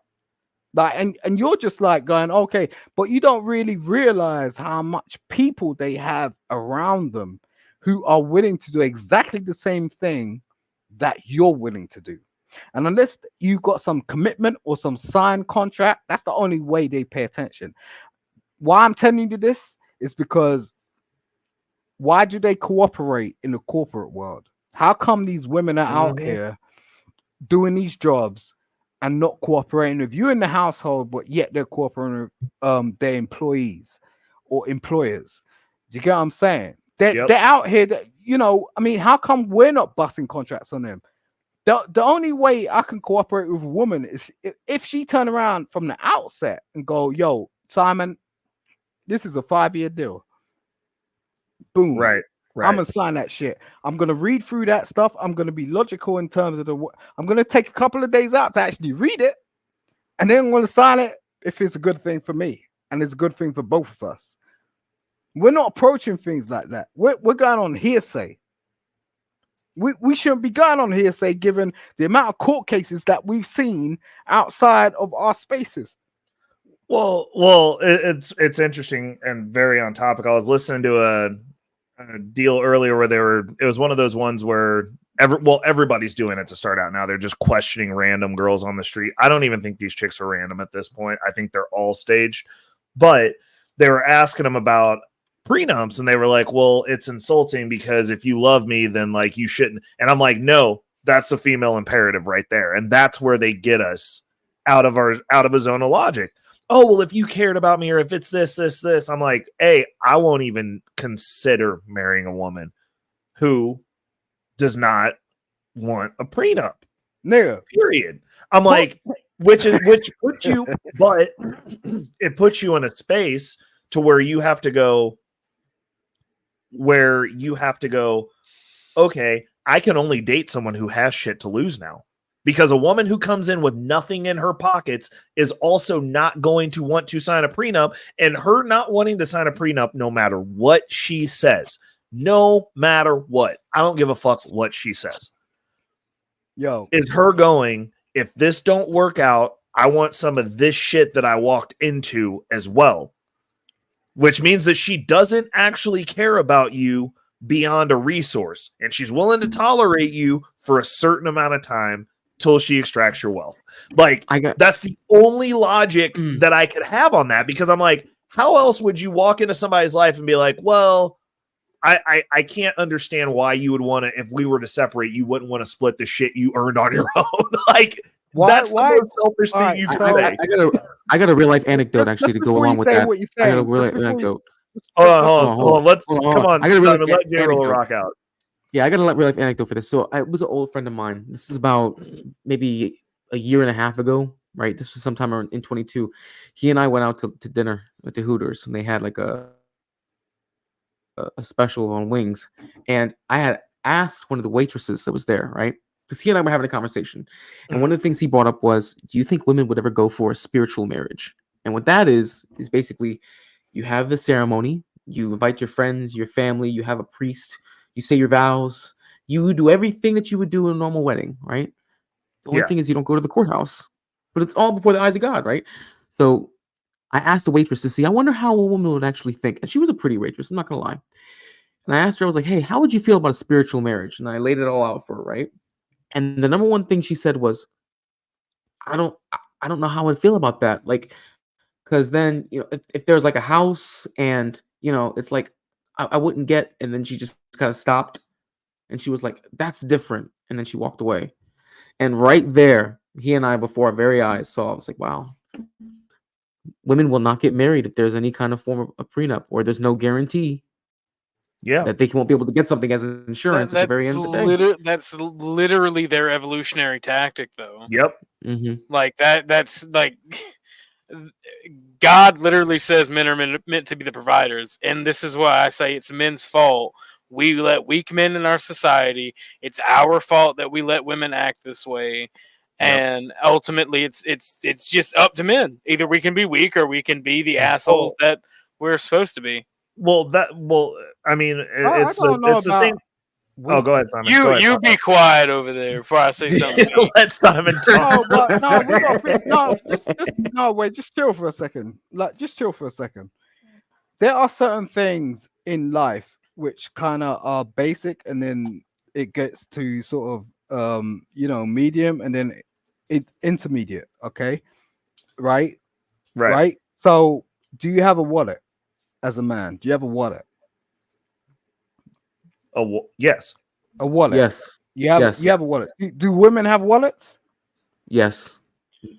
What kind You of still wallet do haven't they have? answered Jay's question. I just want to Yeah, point no, that out. I'm talking. it's okay. I can, It's all right. I can It's answer. all I'll right. come back All to right. that in a second. Do women have You wallets? won't. Do women Yes. have wallets? Women How have many times do I have wallets. to say the same fucking question? Same answer. All right. How So many times do you want me to say it? where do women wallets come from? Fucking fashion designers. I don't know. No, they come from men wallets. Men had wallets What do you mean originally. the design? Okay. Oh no, previously. Okay, I see what you're saying. Women didn't have wallets previously. That wasn't a concept. It wasn't a Yeah. concept. Yeah. They So also where- used to not Oh, have that's true. pockets either. Because Right, they don't so- fucking need them. Right. They so also wait, used to wait, not wait. have. Wait, oh, wait. They also Oh, used to not have rights. What a time it was. Wait, stop for a second. Simpler age. You see what I'm saying, Muslim guy? They just be taking shit, bro. Yeah, just be like Yo, brother, just chill, just chill. Simpler age. Right, so we a wear better suits. time. Wait, The we world- wear suits. We wear I blame suits, I right? blame organized Yeah, female that- nagging. Yeah, okay, we wear suits, right? Facts. Right. So Yes. where's the You like that female one, suit? didn't you? What does the female suit look like? What's that look like? Every A time you female see what? suit, A female a suit. female Will you suit. get What- to the motherfucking point? It looks So like a help me men's suit. God. It's a men's suit with No, I'm bulky talking shoulders. about the point. It's more effective. Yo, overly bulky though. most. like superhero shoulders. It's like that's the women. The women's jacket right there is put your shit up like that. My mama told me. You will do what I Like tell you, that. Willow. You Wait, tell you wait. Who designs this shit? Who designs this shit? Is it women or Gay men? men. Who? It's Gay gotta men. be.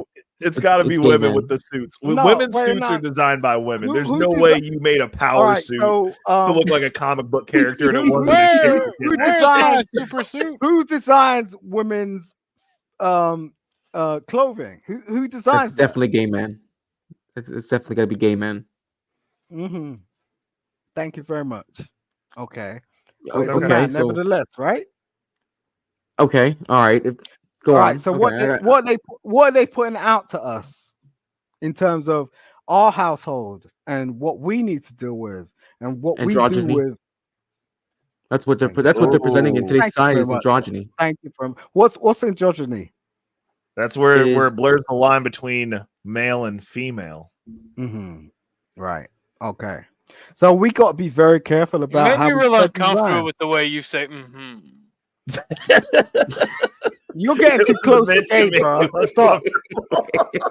Stop. You're the one that was like, mm-hmm. Why are you doing that, bro? No, I'm telling you, you're getting too close. Like, I'm telling you, like, nah, I ain't that dude. So, like, you could do that. with I 777. mean, them Afghanis no, thought no, you were no, that no, dude, no, but- Damn it, Jesus Christ. Hey, I'm too close. hey, Simon, you know there's a war that's breaking out in Israel right now. You gonna go back? Palestine. You know, shoot. Bruh. It would feel almost like There ain't gonna be no foxholes in that war, bro. That shit breaks down in fucking Israel. It's not like I've watched it my whole damn life. I mean, what is this? Like Israel like 5.0? I mean, this is boring at this point. Ray, have you spoken already? I'm sorry, I What? came in late. That's why. Have you spoke on that already? Because I I showed up just late. I mean when you came in, I kind of gave you my synopsis of it. I hope both teams win, and I don't want to pay for Have it. you been over That's the how I feel about it. All right, Gotcha. so my synopsis is Oh, you see Jesus Ray- Christ. You see No, Ray, no, you just see no, Ray no. immediately remove me. Listen. He's one of the people who's been going nuclear over the past couple of days. No pun intended. Your thumb is Honestly. doing too much action, bro. Chill. Just chill. Go ahead, Wilson, Dude. go ahead. I know. I've been holding off till I have time to actually text him because like it's probably gonna have to be a phone call because I know he's frothing at the mouth. So Listen. Tell him about this past Sunday. what'd you do on what happened Tell him- Sunday I spazzed Tell him out on on Sunday. an Israeli. What do you mean spazzed out? in public? No, on CT's channel. No. Yeah, he was like, oh no, I asked him, I was like, okay. He's like, well, man, he was just talking and it was just making me mad. And I was like, and I guess you had on, Oh my God. and I'm like, Oh. so why did Israel bomb the USS Liberty? He's like, it was because they were spying on Egypt, and I'm like, I've never heard that one before, but pop off, dog. and I was like, are you going to tell the world, or is Israel ever going to admit that they stole nuclear material and the technology to build nuclear weapons? He's like, oh yeah, we did it, and we'll do it again. I'm like, well, wild based. I have to say,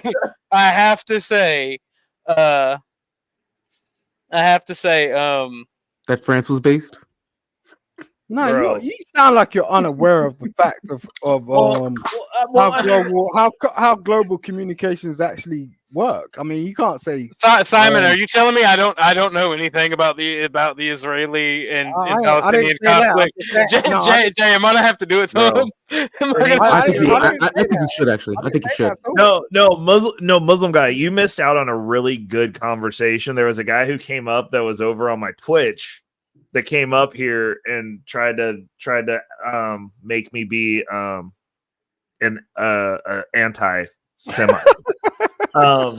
And he was of that people group, and he was like trying to like make these emotional arguments, and I forgot what it was that he said, but I remembered our conversation, so I had to come back with him. I'm like, so since you're obviously of that tribe, I was like, you do realize how many slaves you guys owned here, right?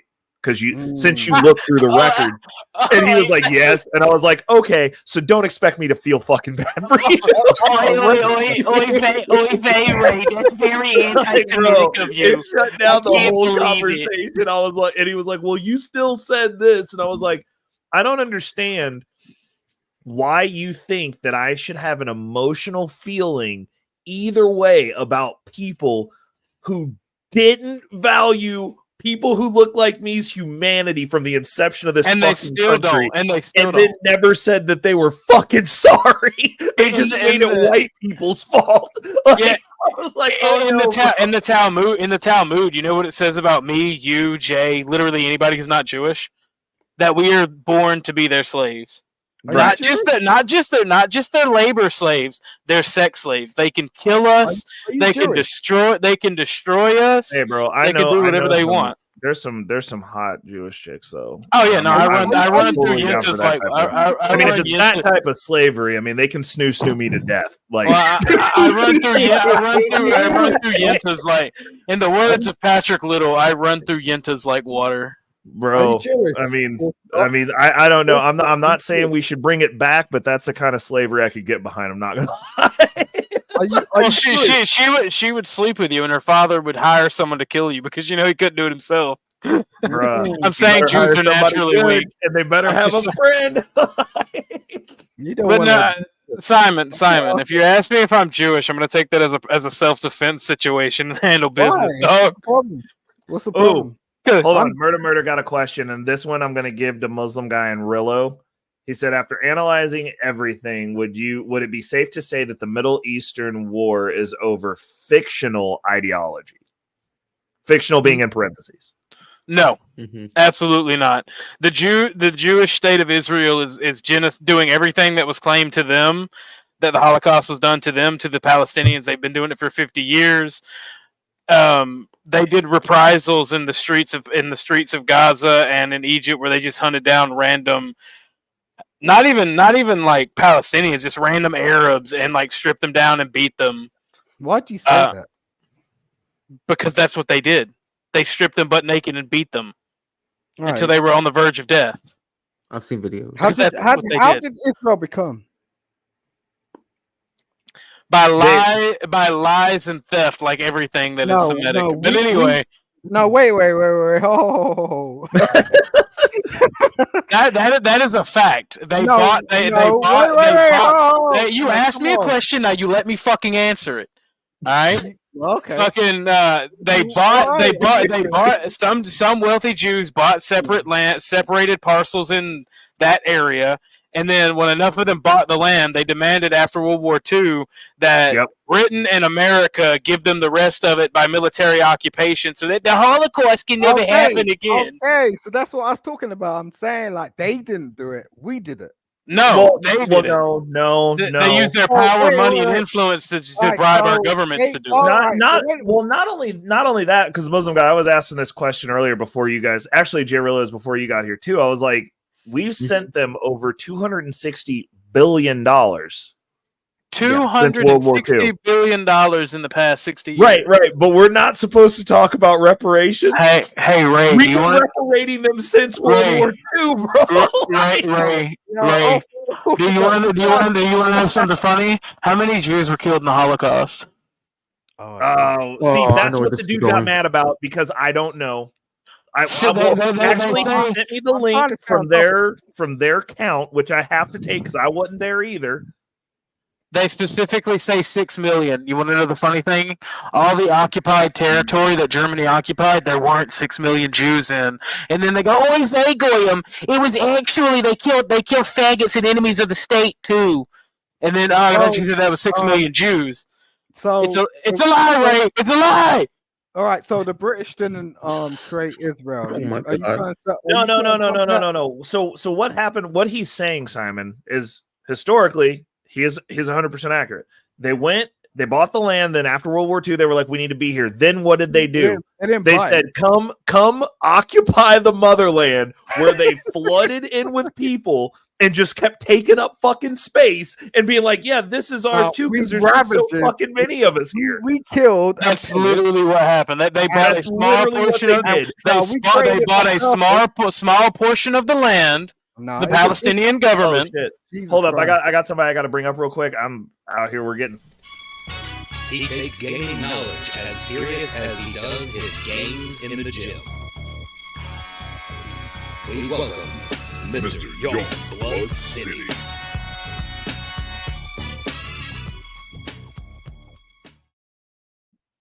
Okay, what's going on, Mr. Youngblood? Hey, I posted in the back chat their own numbers, by the way. Don't dismiss my character. I had to do it. Okay, yeah. This wasn't what he sent me. It was a different site, but it was like another. It was like this. Well, you see, Germany didn't have 585,000. Like the Netherlands, all of occupied France and Western Europe didn't even have 1.5 million. Poland had 3 million, right? But then it was all of Poland wasn't occupied by Germany, except for towards the end of the war. And why would you waste that many resources doing that? Hold up. I'm gonna pull this up so that way people can see what you're talking about.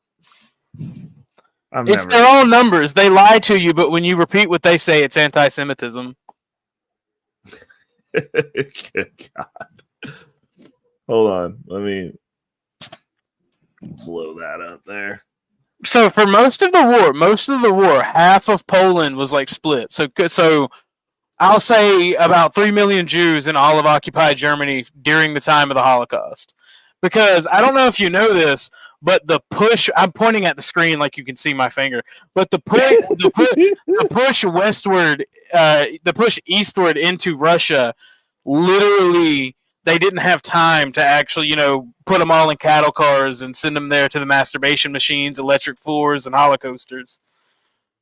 Right. Hey, I heard that they have been talking about the 6 million Jews since the early 1920s. Even before then, because the 6 million prophecy is when the Messiah will come. In World War I, they made the claim that Germany killed 6 million Jews because Judea declared war on Germany and most of Europe, who wasn't ran by Jews and the British, as early as 1850. So in short, that's the reason I'm like, I just don't want to pay for this anymore. Is basically where I'm at with it. Like, see, I got no bones for this. Look at Not Lost. Literally pulled up their own fucking number. Your rhetoric is disgusting. You know what? The truth hurts, bud. The truth hurts. You've been lied to. That's an impossible number. It's an impossible number to hit 6 million. Whenever I bring that up in conversations, people get mad. So what's up, I don't talk about it that much. It ain't about being tough, not Lons. It's about being intellectually honest. If you want to tell, that's hate speech. That's hate speech nowadays, bro. Well, no. I mean, the one thing that I will say is the dude who came over from Twitch that got upset because he got upset with Angry Snowman actually because he was saying he was trying to allude that we were Holocaust deniers, and I was like, no, I'm not. I don't deny anything. What I do know is our country, America, lies to us about our history. Facts. So when I say I don't know, I legitimately mean we get one story from a country that we're not in when our country isn't even honest to us about what happened here. We still think white people own slaves, and people are big mad about it. Here's the thing, right? If we were in Germany, it would be illegal, right? What's good, Lawrence? To talk about this, it would be illegal to talk about this. You get put in jail. They perpetrated it. That's fair. Denazification and all that bullshit, right? Well, Yeah. why is it illegal in Russia? Why is it illegal in Britain? Why is it illegal in France? Why is it illegal to talk about it in 90% of Europe? Why will you serve a minimum sentence of 5 years for discussing it? Canada now too. Anytime, and liberals used to say, anytime that the government bans a topic, that is probably a lie. Unless it's the Holocaust, of course, because that happened no matter what. Remember, It's 5 years in during prison the, and a felony to spread my literature. argument isn't that it didn't happen. My argument was simply put, and like this was what I stated. I was like, I believe that it happened. I believe that it was terrible. Obviously, the entire planet went to war, so something happened. Right, there are two wolves in every white man and every German man. Oh, come on, not again. Not again, Loki. Come on, bro. Two wolves me right now, bro. Oh, It didn't man. happen. Listen. And it wasn't enough. This is what I'm saying is there are so many factual things that we're not taught here about the horrible start of this country that I'm not going to just sit there and just believe. I'm like, okay, what do I know for facts? Something happened. The planet decided that they didn't like it. A bunch of people died in the process. And what happened is I don't have to. Well, my thing is this: I don't have to sit and acknowledge numbers, especially when those same people want to sit here and give me this moral high ground conversation when their people literally enslaved my people and then never took fucking accountability for it. Was that a red pill when I told you using Yes! their own? Wow. Yes! I've been sitting here mad at white folks for fucking ever. They didn't do it. Not 98%. The 98% of slave owners were Jewish. 99% of slave traders were Jewish. Literally, bruh. And it's per their information. And so you know what was funny? My way of like kind of double fact checking that was when I had the argument with the dude who was like really into what's the thing that you were saying where they keep the log of everything they've done? Oh, the World Jewish Congress in Israel. So he was like referencing a bunch of stuff out of there. So I asked him about it, and I'm like, so you're aware of the fact that y'all own most of the slaves? And he was like, yeah. And I was like, okay, well, at least you're honest. I didn't know that. Well, They just owned them, like transported them, went and picked them up. Yeah, literally bought them from the Arabs. The thing is, like, meritocracy has always been a thing in white culture, believe it or not. Everything that we hate about America, everything that we hate about the world has been pushed on us by these people. And it's a division tactic. They openly admit that they need the division so that they can survive and thrive in our societies. They turn black against white and white against black. No, it's not a hate thing. You just ain't prospered from it. That's the difference. Like that's why they hated Malcolm X and they wanted to get the behind only Martin reason Luther why King. you're hating shit is because you ain't prospered from it. That's the only reason. We get it. We get it. You're a black sellout. It's cool. We got plenty of white ones. We've seen this story already. But wait a second, Simon. So you're saying that those are not facts, even though that they have it in their record of what they've done. That you're saying that those aren't facts. Jews aren't white people, by the way. Let's clarify I'm that. saying the problem people literally went to the Supreme Court to get where they're legally not defined as white. Yo, bro, chill. I'm just saying, like, in respect. Well, hold on. You go way out the way. Hold on. I want to address not laws. I want to address not laws real quick. All right. Because that's some rhetoric that killed millions of Jews. I mean, all I'm saying is, if it happened, it happened. Because Jewish Bolsheviks killed millions of Ukrainians. And they killed millions of white Russians. White Russians. What? That's going to happen over and over again. You don't think you're going to have children they're going to be speaking about Simon, this shit? shut the fuck up for just a second. Don't be rude. Hold on. I've been rude to you. Okay? Stop being rude. Okay, And that's not ludicrous. Just look it up. Just look, do your own research, not laws. Just do your own research. Wait a second. Both of you, chill out.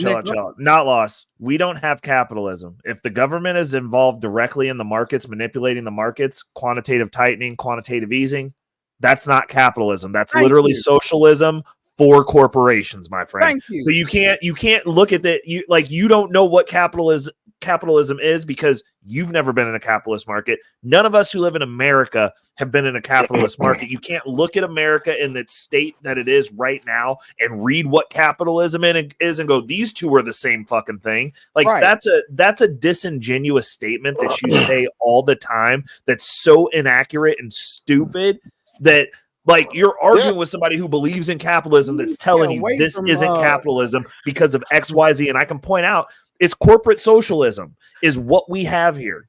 The real capitalism hasn't been tried, motherfucker. I'm sorry, Ray, I couldn't resist. Oh, why you do that? Why is that? Why do you think that is? You think ain't been tried? But hold on. It controls your life. What are you talking about, bro? It What controls your life. It controls your life. Are you high? Are you fucking high right now? Is that okay? We're gonna go there. Okay. What are you doing right now? How come you're so happy that you want to turn around and talk to me like you know something better than I do when you're not even turning around and being educational? What are you talking about, bro? I'm sorry. I've lost IQ points for hearing that. That is the single most dumbest thing I've ever heard in my life. I'm sorry.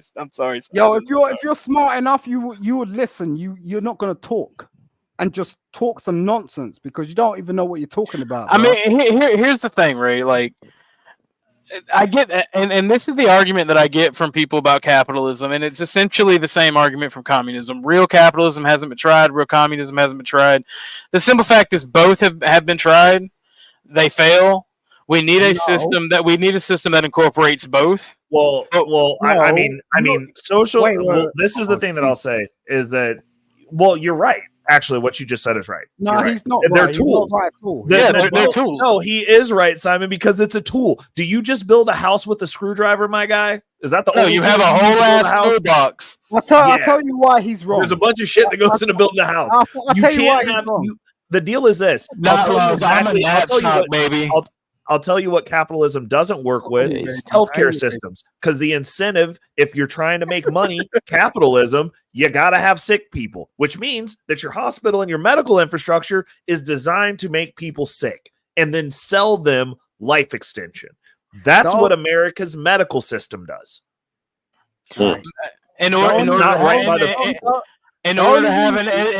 to have a profitable education system, you need the same thing. You need to keep people just dumb enough to where they got to keep going to school. Facts. No, so we don't educate them properly in life. You want to act like something. The American prison system, you have to have new because the American prison system is nothing but slavery. All right. So if you ran for president tomorrow, you're gonna rule out all the. If I ran for president for tomorrow, I'd probably be shot JFK style. This is the second person who's told me I'm a fascist, and I totally am for people voting themselves into destruction. I don't go up there and try to change Canada when you guys voted to stay inside for forever and have no rights or freedoms and have your bank accounts just shut off if the government doesn't like what you said. Like, I believe people get to vote. How am I a fascist? I'm not telling anyone they have to do anything. He doesn't, I don't care. He doesn't believe in democracy or freedom. He just believes because he's in the majority that it's freedom. You talking about me? No. This is my deal. I'm like, look, if you need to upheave, this is an honest belief. If you need to, I believe that we have multiple systems that have pieces that could work. I'd say every system on this planet needs to be tweaked a little bit. Yeah, but if you got to completely upend and completely burn down and restart the system, it's because you at the bottom of it. That means you just suck, bro. Like, I'm not gonna. Bro, it's just the reality of what it is. I was like, the people who talk like this are the dregs of society. Like, I can get with you on. I believe we need reformation through the sword. I do believe we're going to have a revolution to tweak the system. I don't think you're wrong, because I mean, we have a bunch of in America, and like not lost. I like you specifically, but like we have a bunch of like really draconian, super libtard not losses here that like every year they get like one more hair on their nut and I'm just waiting for him to get that 10th one so we can get active, bro. Let's get crucial, baby. They're disrespectful nowadays. Yo, let's be real. Yeah, okay? I mean, there's always gonna be a 1%. Okay. Yeah. Like we can't get away from it. Why are we arguing about this? Like, this is the issue. This is the deal. I don't like systems where you can't move up. That is that. Like, I believe that everybody, by the merits of what their output is and how much stress you're willing to go through and how much hell you can take, you deserve to be rewarded for that. So, like, I'm not a fan of systems where you can't move up. If America was like Europe, we would have a fucking cap. Like, I wouldn't be able to navigate in probably the way that I navigate here in Europe. Now, if I go to Europe rich already, why do whatever the fuck I want. Then? Why don't you just do that? Why don't you just go to Europe? Why are you fucking with Because America? I can't navigate the way that I navigate here, there. Which is retarded. You should never cap the wealth of people that are doing good, but you should force them to pay. You should force them to pay taxes. Look, and you should rate and you should budget the money very well. No, yo, bro, are you trying to tell me that I didn't have to go to where the work is? Are you trying to tell me that? I've had to. Are you trying to tell me Europe that is currently de-industrialized and has work? Country is you're complaining. That's all you're doing. Like nobody's complaining. If you want to work and you're capable, Simon is the type of black guy. That's why I used to be racist, and every time I try not to be racist, it's just like they're pulling me back in. They're pulling me back. Right? They're making me. They're actively making me racist. We're just living with some stuff we don't know about, and I don't even want to get into. Well, no, Simon, you said so yourself earlier this stream that in the corporate America and the C-suites, there's a cap and that they literally will not let you do shit there past a certain point because of the color of your skin. That's global. Yeah, it's not global because it's not like that in America. No, it is. If you ever go into my aunt is the VP of Spiracare, bro. She makes $250,000 a year. What the fuck are you talking about? And she got that job from went and worked her way up as a fucking nurse, my guy. Like, what are you talking about?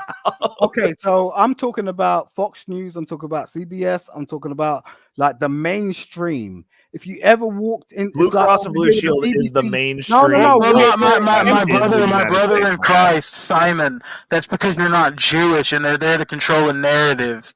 Oh, this guy. Okay. Oh shit, my aunt's Jewish now. No. Pretty much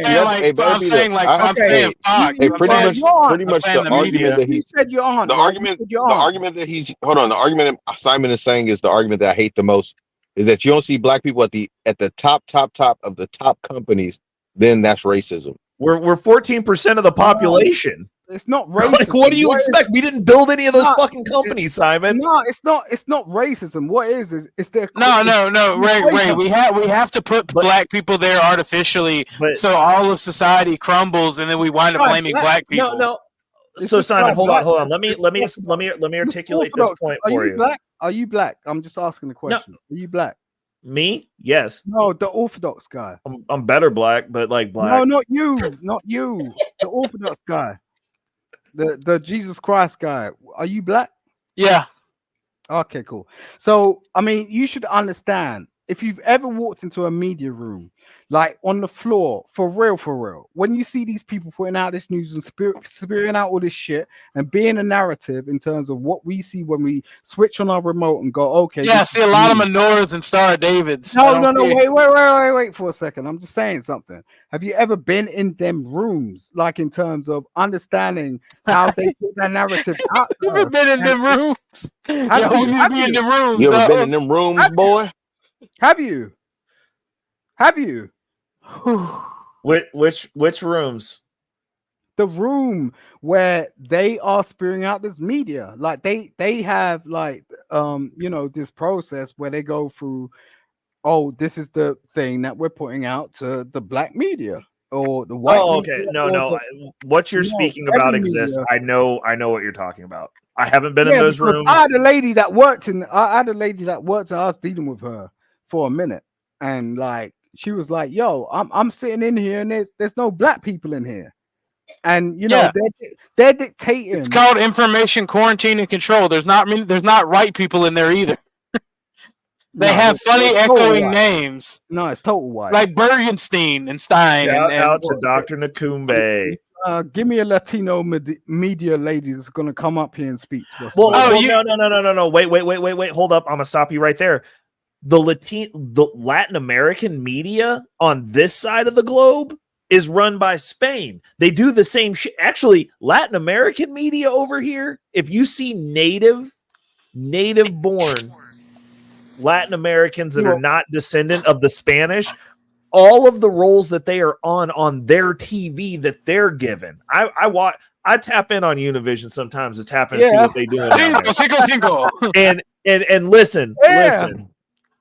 The way that they portray their darker complected people is a million. They're still in the 50s with that. Oh yeah. You got to be part of the blonde hair, because they don't control. Like, you're talking about somebody who speaks Spanish. It's it's Calistian Spanish, and C and B, they're pushing a narrative there. Like, if you're darker complected Mexican or Latin American, you're a buffoon.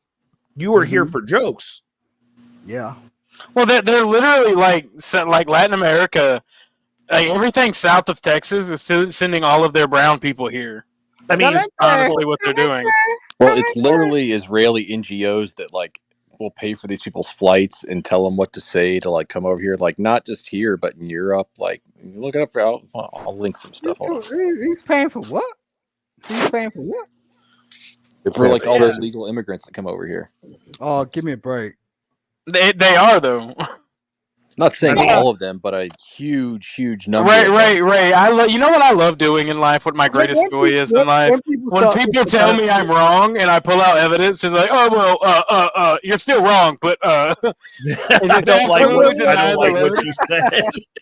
When people start talking about that shit, all I think is about McDonald's. Like, because you're retarded and ultimately opinion is not valid. Hey, that's not fair. That's not nice. That's not nice. It's not nice, but it is a fair assessment. We don't use the R word anymore.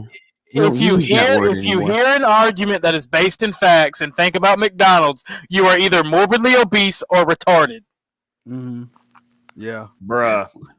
We don't use the R word anymore. Damn it! Come on.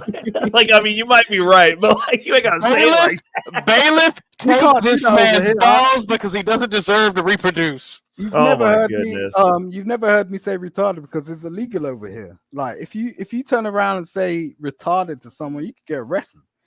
Like, hey, can you turn your speakers up real quick, Simon? You are a control freak, and that's why I know you got no women in your life. You can't talk to people like that. Who you think you're talking to, bro? Turn my speakers up. Jesus Christ. I'm not gonna sit here and listen to a man who got DP'd by Arabs and peed in his butt. I don't care what you say. I have no women. I really don't. You have men. You have two men. Split roasting you in the trenches. Gay Arab cowboys coming for Simon's butthole in Ford Raptor trucks in Ford Raptor truck coming for Simon's butthole in Ford Raptor truck. Yeah, I know how to make your life better. What are you talking about, bro? Stop. Bro, I can't, bro. Okay, so we're gonna switch it up. We're gonna switch it up because I gotta we changing topics, man. This man got split roast in the desert. He can't wait for interventionism in Afghanistan again. He's like, send me to the Middle East. Okay. So next, listen. Pause. Hard pause on that, Simon. I don't even want you to say shit, bro. So a while ago, Murder 100 said that he spoke to his wife about his vulnerabilities, and now she uses it as a weapon to wound him when in disagreement. Should a man ever show vulnerability? Let's talk about it. No, a man can't. That's a sad fact, but a man's not allowed to show vulnerability. Stop, nigga. What's up? Listen to the subject. And so, hold on. Wait. He's not. I'm not done with him, Simon. Do you care to elaborate as to why you believe that, Muslim guy? Because if you show vulnerability to the homies, they'll use it as a weakness because they'll see you as a weak man, and they're in this specific society we're in, they'll see it as weakness and want to take your resources and your woman because that's human nature. The simple fact of the matter is we no longer live in a society that is about building men up and protecting the tribe. It's all about individuality. And I do blame capitalism for that because it's fuck you, I got mine. And that is the mentality even in capitalism. Ooh.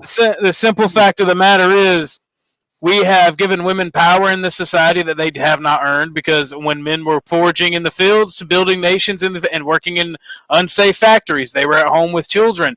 Yes, it's something we force them into because that's what they're suited for in nature. It's what works the best for human society.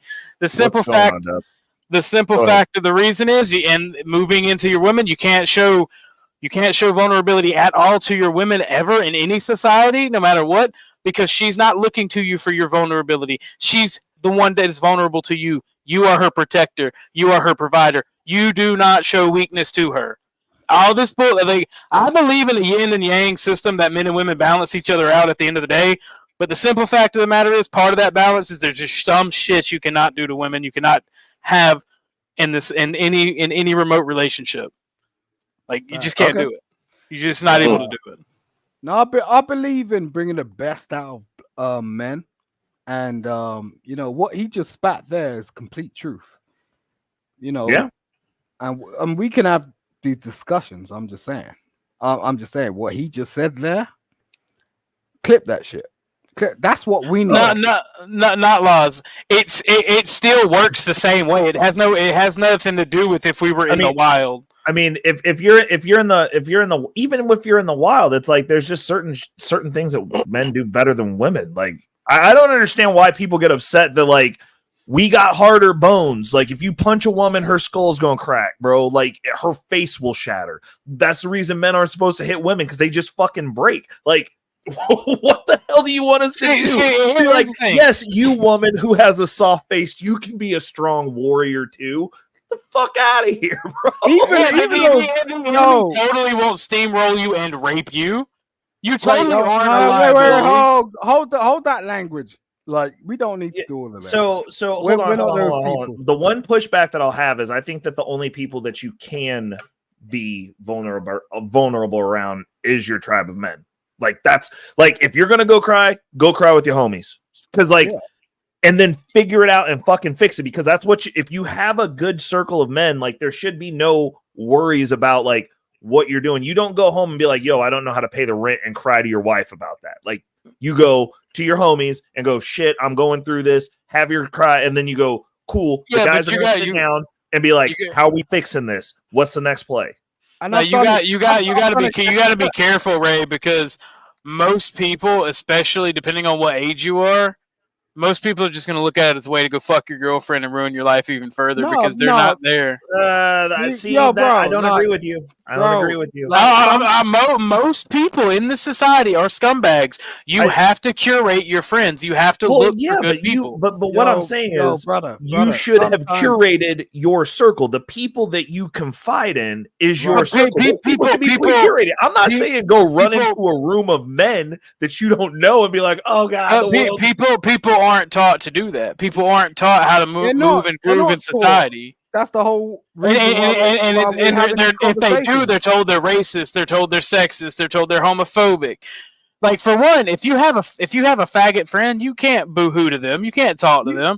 They'll go and gossip to your wife and tell her everything. If she knows, it's not even about being vulnerable specific to her. If she knows that you had this vulnerability, she will not respect you. And if you are not respected, there's one or two ways to deal with not being disrespected. That's either physical violence or just removing yourself from that situation. Have you ever? Because that's the only way to deal with being disrespected. Have you ever been in a position where I agree with you to a certain extent, but like I still think that you're like. Have you I think you're misconstruing what I said because I'm not saying that you run in like when you curate your circle of people. Like for me personally, people come to me with problems. Generally speaking. Like I don't normally go to people with problems, because for me, when I get stressed out, my stress response is like I'll go into a very cold, calculated state, and I'll just start making decisions, and I'll get from point A to point B, and then once we're at point B, I'll look back and see what exactly happened. But I'll get there. I typically do the same because my thing is wait. I don't show weakness to even the homies. No. Like that's why I say that it's retarded. Like when I get stressed out, I work out. I don't go and cry to the homies. I deal with what problems come, and I let what I can't control. If I can't control the situation, I let it wash over me. I let it happen, and I find a way to get out of that situation. But my question is this, Orthodox guy. Hold on, Simon. Hold on a second. Let us have this conversation. So if you curate a circle of useful men that you are not utilizing, that's a shame on you. That's not effective leadership. To be honest, like, so you should be able to have problems where you can go, hey, I need your thoughts on this, and go to that person and be like, cool, I can get your input on it. I'm not necessarily saying cry, but I'm like, you should, like, that's how men build each other. That's not vulnerability, though. That's going, hey, it is. No, it actually is. No, vulnerability, my friend. There is something implicit in men that says, hey, when I see somebody that needs help, we're a team, we work together, because that's how we evolved within our tribes. We work together. That's not vulnerability. When someone says vulnerability, they mean venting their emotions and venting their frustrations. I'm not even talking about working to fix the problem. I'm talking about showing a weakness, that you are afraid or that you are uncertain. That's what I'm specifically talking about. I would have more of a problem dealing with somebody, especially if it was something where it was like, what's good, Cascadian? Especially if it was something in the sense of like, we're going into battle or something where I've never seen you afraid. I can't trust somebody like that. Like, you're reliable, but the issue is this. If you're not capable of seeing somebody at their absolute worst and then see how they push through that, you're not, like, if you're in battle, you want to see somebody stress to the exact limit of fear and push through, because then you go, no matter what happens, me and you're at my back, I'm at your back, and we either win it or we dying.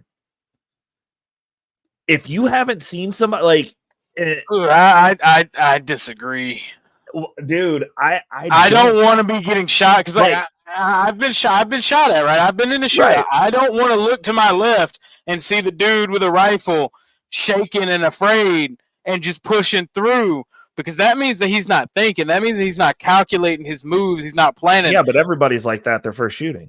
So like, you got to get through it. Like, what are you talking about? Right. Like, what are you, like, nobody just shows up cold, calm, and collected the first time a shot pops off that is around them, or they're shooting a firearm. That is not true. Everybody is afraid. That is not true. Everybody is afraid all the time when the shots start. Yeah. All right. Everybody's afraid. It is your ability. It is your ability to get through it calm and collectively. I'm not saying that you're gonna want to be with somebody that's gonna crumble, but like to inhibit that piece of yourself, like, I need to know, like, for instance, my business partner pisses me off all the fucking time. But me and him have been at each other's throats before. So now it's like, okay, I know who you are at your worst, and I know I can tolerate that. And you know who I am at my worst, and you know you can tolerate that. So we have we actually have a relationship, like a friendship. Like, I know that, like, I can go be upset with him, and he can take it. And he knows that he can come be upset with me, and I'm like, cool. I'm gonna tell him, be like, cool. You got time to be upset. You got time to do push-ups, bro. Like, let's keep it pushing. Like, that's what I'm talking about. And I understand what you're saying, but like, you're coming at it from a defensive perspective, and obviously you're not gonna have that relationship with everyone. But yeah, you should have it with someone, because like, there's people who I know, like, literally, like, most women I date, I'm like, you're never gonna fully know me, because like, you'll never be able to withstand. You're a woman. You can't. You'll never be able to understand me. Once you've seen me mad, it never comes back. Like, you never come back from that. Yeah. But I have people who've known me since I was like 13, who know me, and I'm like, this person, I can be like, look, if I'm feeling some type, and like, my homies all they tell me straight up, like, they don't like the way that I deal with breaking up with people, because they're like, that's fucking ruthless. And I'm like, well, You've known me for forever. You've seen some It of the is shit what that it I've done to is. people. Is this surprising? And they're like, no, I just don't like it. Well, see, my thing is, right, getting back to the example of the shootout, right? When I took fire for the first time, at first and only time, my heart started pounding, right? The adrenaline kicked in. I grabbed my rifle, did what I had to do. I can't tell you how bad I was shaking and if I was shaking. I do believe I was shaking, probably shaking a lot. This is a very new experience. It was like the first time having sex. Yeah. Adrenaline was rushing, fucking shit was crazy, shaking. I'm gonna know. If I didn't shake during by the time the cops and everybody got there and it had settled down, like I was so fucking tired and shaky. I had felt like I just worked out for like 10 hours straight. And it was like it was exhilarating, it was fun, but as it was happening, it was the single most horrifying thing that I've ever been through. But all I'm saying is it's not individuals fall to groups. It's not good or healthy obviously we as men, we can take on a lot. I'm 100% with you because I'm very much a loner also, but you get more done when you have someone there to be there when that valve needs to let loose. That's all I'm saying. And it just hits different when you have somebody who people can, because this is the deal. If you can't be vulnerable with somebody else, it's going to be very rare that you find people that'll actually be vulnerable with you to let you work with them through things. Like, people are vulnerable with me because I worked in mental health field. So like I create those spaces because I know how to talk to people. But on that same note, if you just continue to just take on and take on and take on, the younger you are, and like when I was your age, I could fucking take on the world by myself. I didn't fucking need anybody. I mean, I still technically don't need anybody, but I understand that I'm more efficient being able to let that spigot off sometimes and be able to sit down with somebody and be like, you know what? I got some shit I got to get off my chest. I'm feeling some type of way. Right. And to be able to have those people who also give a shit about you in the capacity to where you can do that, and they have your best interest at heart, and so they're going to pour into you. You can't always just pour into people. It creates a weird relational thing. Like, if you just help another person, they'll end up not liking you. And it's like some weird hive mind thing where it's like people like to help people. If you're constantly being helped, then it's just like it creates like this weird imbalance. And then like those relationships don't tend to last because people don't always want to be around somebody where the only thing that they can do is be helped by them. Unless you're looking to attract people that just take. Those people will love you. Oh, you just help? I'm going to be around here all the time. Like, that's how you get those crappy people around you, because somebody who just takes isn't going to be able to allow you to take from them. They're going to just be like, no, like, you're the person who helps me. It's the reason, like, you'll see those people with strong friends, and then when they need something, no one's there. Like, when the strong person collapses, and then which is absolutely terrible if you've created a circle like that, because now you have no support. There's no one to keep you up, because it might not be now, might not be a decade from now, but eventually you will stumble, you will go to that knee, and you should have people around you when you hit that knee to gird under that arm and get you back up on your feet and be like, cool, let's go. We're still marching. Otherwise, you'll stay down there. Maybe you won't make it because you don't have anyone. Like, those are things as men we have to think tactically, and you have to think tactically forward. Like, you might be able to make it through some shit now, but like eventually some real shit's going to happen, and you're going to hit that knee, and then you're going to need somebody, and you don't want to look around and have no one there because you walled yourself off. That's a bad space to be in. That's a hard space to come back from. That's the reason a lot of the veterans and a lot of these people who were involved with gang violence, a lot of police officers, they self-delete. Because when they hit that knee, there's no one there because they've walled everyone off. And it truly is a sad thing because, like, people are willing to be there. You can find good people. Like, I have curated a good friend group. I just don't show vulnerability to them because I don't like being weak. Be real. I'm gonna be real with you. I don't like. It's a feeling I can't stand. Yeah, I feel you. Like it was not well received in my household growing up either. But it's like it's something that you have to learn, and like people in my family were not good at that. So you've got to figure it out because from an efficiency standpoint, those dips in life, like when life gets hard, they last longer if you don't have that support group. That's not to say you're not going to come out of it, but you've taken something that could be gotten through in, 3 months and you've made it a 1.5 year endeavor because you got to process through it yourself with zero insight because you don't want to look weak in front of people. And I know what you're saying is facts, but I don't like it. So I'm not. It's just like when you said you don't read books. I'm like, that's your fucking problem. I'm just letting you know. Like, it's something to think about. Yeah, but reading is in fact a homosexual thing these days. Hey, bro. Dude, I love reading books. Reading is I'm kidding. I have a library in my house. You know, because you from the South, it's a library. Oh yeah, library. I got me a library in the house. Hold up, I'm gonna bring somebody up. We can mix up a little bit for a little bit. We got like about another hour, maybe 1.5 hours left of the show. This is a great conversation, though. He'll tell you some stories that you'll like. He may even rock the mic. He just can't ride a bike. Say hello to Roots Calhoun. Thanks for that, man. I appreciate you bringing me up, man. Dude, I appreciate you, man. How are you? Dude, hey, are you in a different room or did you get a new house that's safe? I am in no, my house is still not safe. But I do have a fucking throne.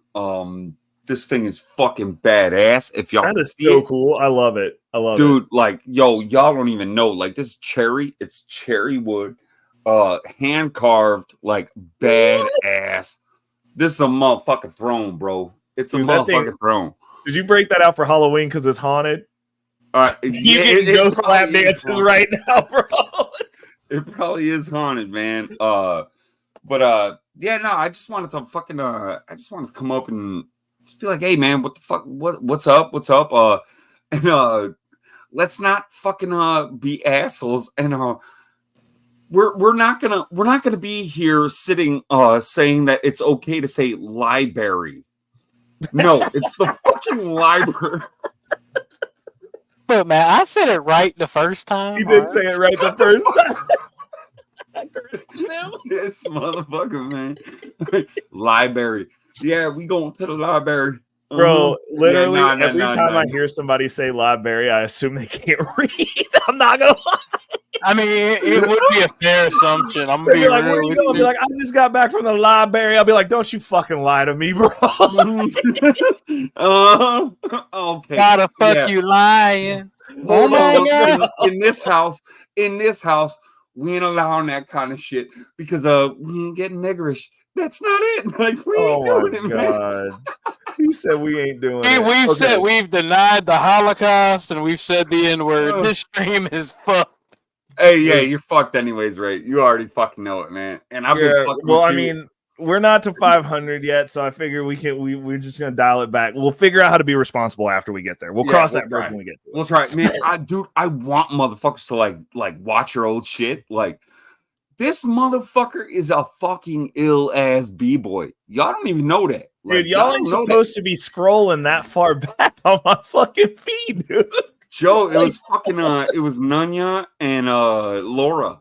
They're like showed me. They're like, hey yo, like, he's dope. He's dope. Like, and I'm like, literally every time somebody comments that far back, I'm just like, bro, why'd you do this? Like, why are you back here? Dude, I went back. It's like being in a hoarder's house, but like getting at the beginning of the hoard. As people don't know, like, you're a fucking dope ass b-boy. Oh, well, no, man. So Roots, I'm gonna have to put my new stuff up because like all that shit is garbage, dude. Like I suck. No. Shit. All right. You can play as much as you want, man. Like you can play as much as you want. Dude, no, you got skill, bro. You got skill. And that reminds me of like when I was a kid. That reminds me of like when I was a kid. Like, dude, hell no, man. Your fucking coffee grinders, your fucking windmills, like all your shit. Like, oh fuck, look at this motherfucker doing helicopters. Fuck out of here, man. That shit's dope as anybody. I'm gonna put up. Once I start getting back in the lab, because like the issue is like I'll start like I continually train. I train regularly, but like getting in the studio with the crew, it's like the schedule's off for me because it's on Sundays right now. But once I get back in there, I'll have a lot more of that content because like then I can post like training videos and stuff. Yeah, no, you got skill, bro. You got skill, and it's just funny as hell to make fun of you and like talk shit. You made a whole ass character, bro. I respect it. I was like, okay, I earned this. What was it like? Energy, b-boy, respect, hip hop. Bro, I was like, okay. I figured I wasn't gonna get trolled like this until I got monetized, but you know, good old Roots got my back. I think he's humble. Yeah, man. I told Laura to tell you, I'm like, tell that motherfucker I'm the one trolling his ass.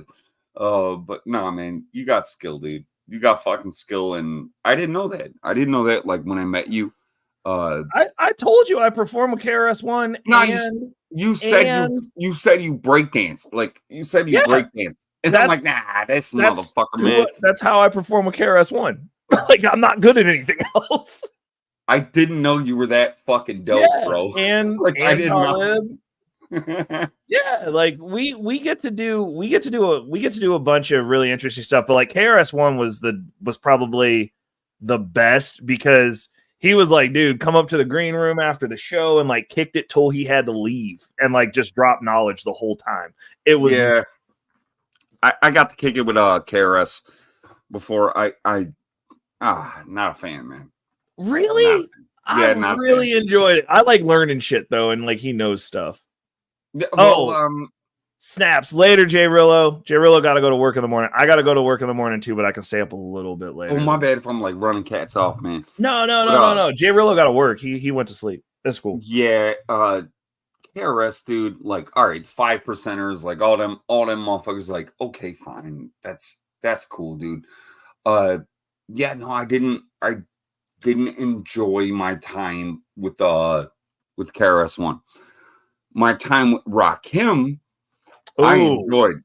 That would be an interesting one. Dude, he's like, I listened to your album. Before I came here. We were playing at the Abbey Pub and we were opening for him.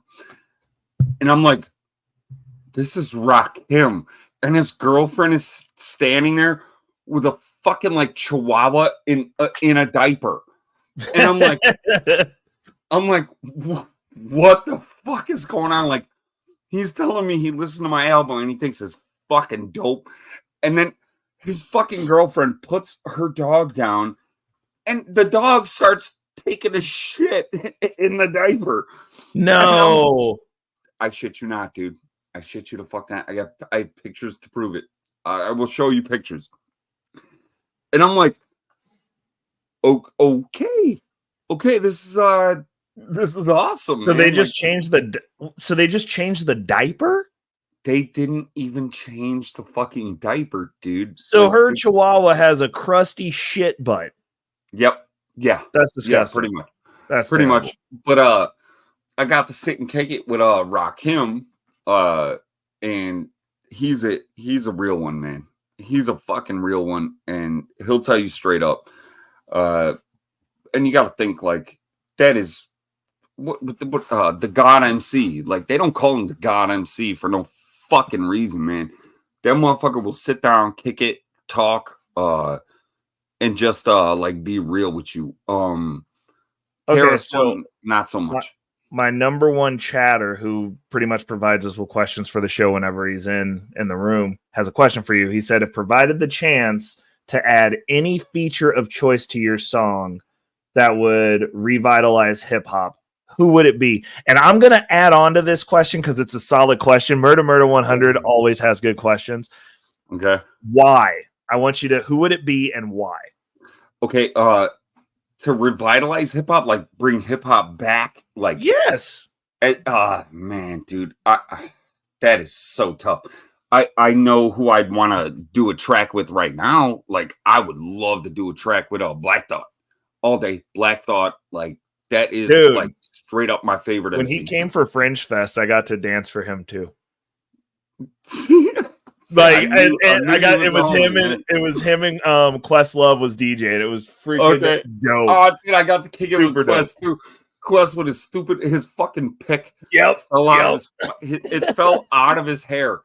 And it was the worst. It was the worst DJ set I've ever seen, and he got super mad because the power kept going out. It was bad. Like he was at this like small KC like after party spot where he DJ'd, and it was like an invite only deal. And then like they couldn't keep the power going. It was so bad. That's great, dude. That's so great. Well, fucking A, that was a very good question, Murda. But yeah, hands down, fucking Black Thought. I would love to get on a track with that motherfucker. Dude, he's so dope. Dope. That is my favorite MC. If I was gonna bring like hip hop back, like I don't know, like do an amazing song with somebody or something like that, like who the fuck would I bring back? Probably like I'd want some dope. I'd want like Tupac to do a track with Tom Waits. Something like that, dude. Like something like that. Yeah, I think that's a sufficient answer. I think that's a good enough answer, man. Hell yeah, Tupac and Tom Waits. Suck my dick. Yeah. That's dope. Okay, right on, man. He had another one for us, and I'm gonna bring Cascadian in on this one. So he said, what's more courageous, ignorance or wisdom? What's more courageous, ignorance or wisdom? You can't be courageous if you're ignorant, and wisdom would tell you probably shouldn't go do some courageous shit. So I'd say neither. Wisdom is shutting your fucking mouth and talking it out. That's what wisdom. Yeah, Root said it best there. I mean, ignorant people can be courageous, but they're doing things that are unwise. And wise people, well, not the most courageous, or at least going to avoid doing something ignorant.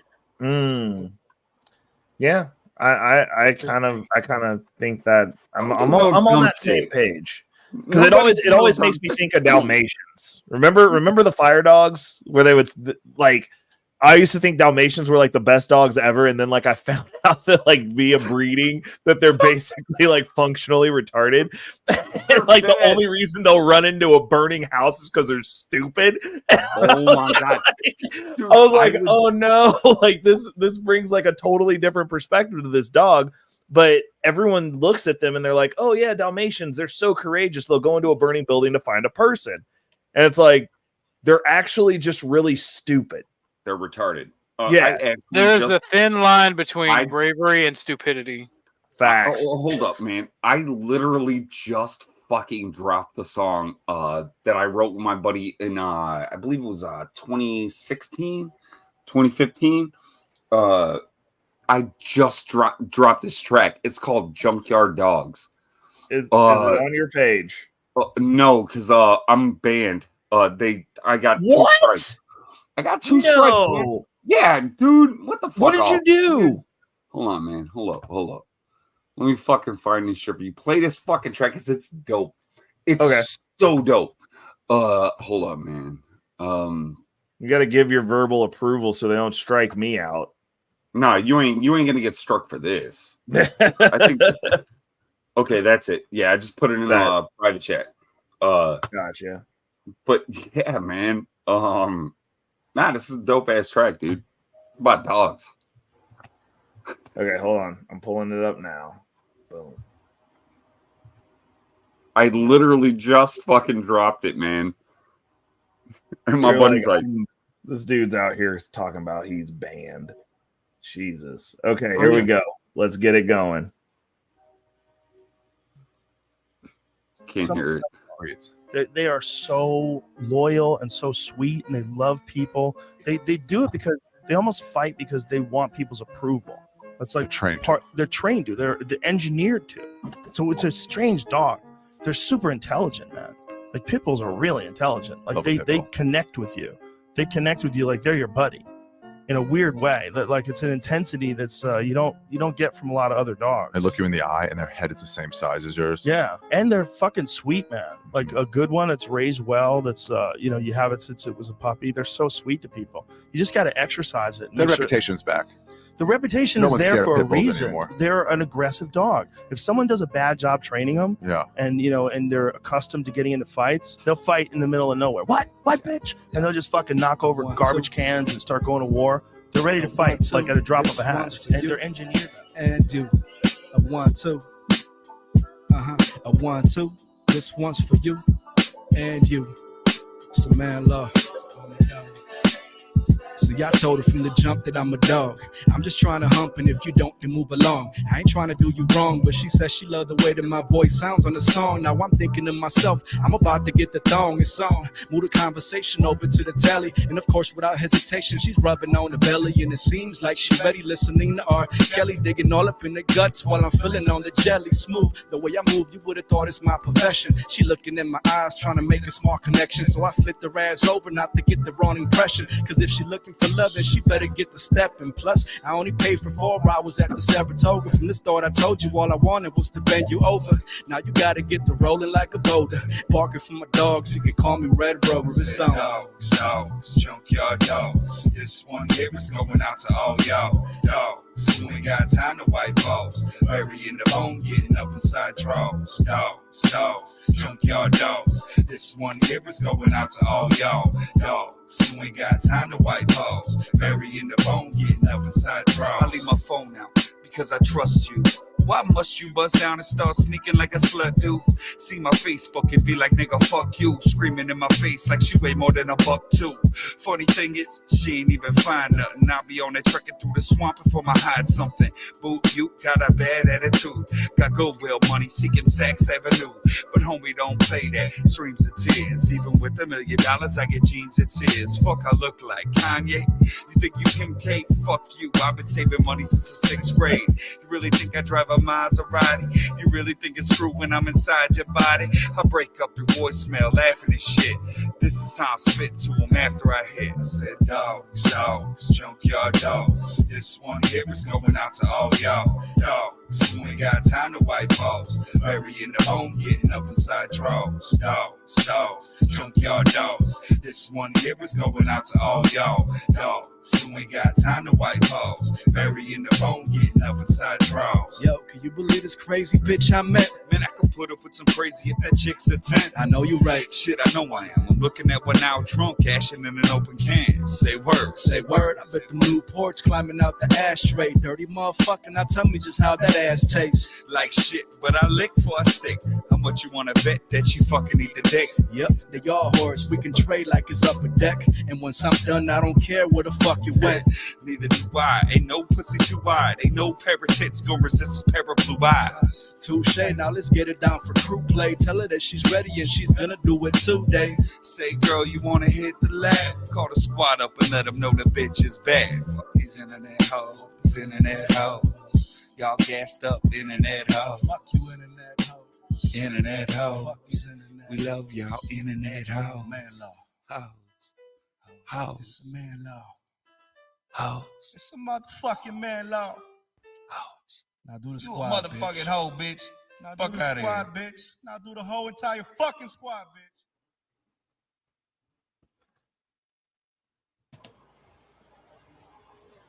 That was dope. Terrible. I mess with it. I like it, dude. The dude who tried to steal the car, the dog, he just had to like walk with it on his arm, bro. Get it off me. Like you just gotta resign that you're not getting your arm back, and like you now have a dog appendage.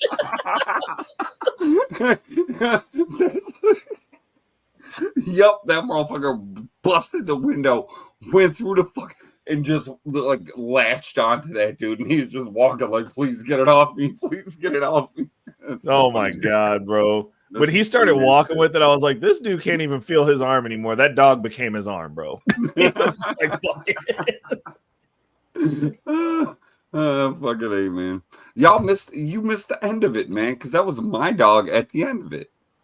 Oh, that's what that was. I thought it was another video. I was like, "Oh, that dog's cute." That's my dog.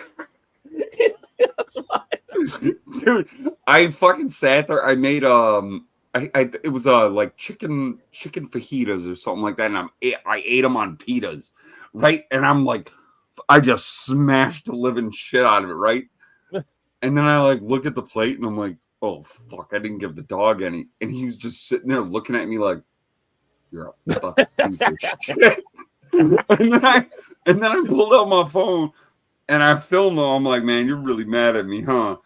And he was like, yeah, I'm fucking mad at you, bro. So that's big mad, dog, and big hungry. He said, I thought we had a deal, Roots. I'm not even joking. Yo, Ray, man, please fucking play the end of that. You ain't got to play the whole thing. Just play the end of it, because that's my dog just pissed off at me. He's so mad at me, and I'm just like, oh, fuck. Oh, dude. Hold on. Like, I don't fucked up with this motherfucker, man. Hold up.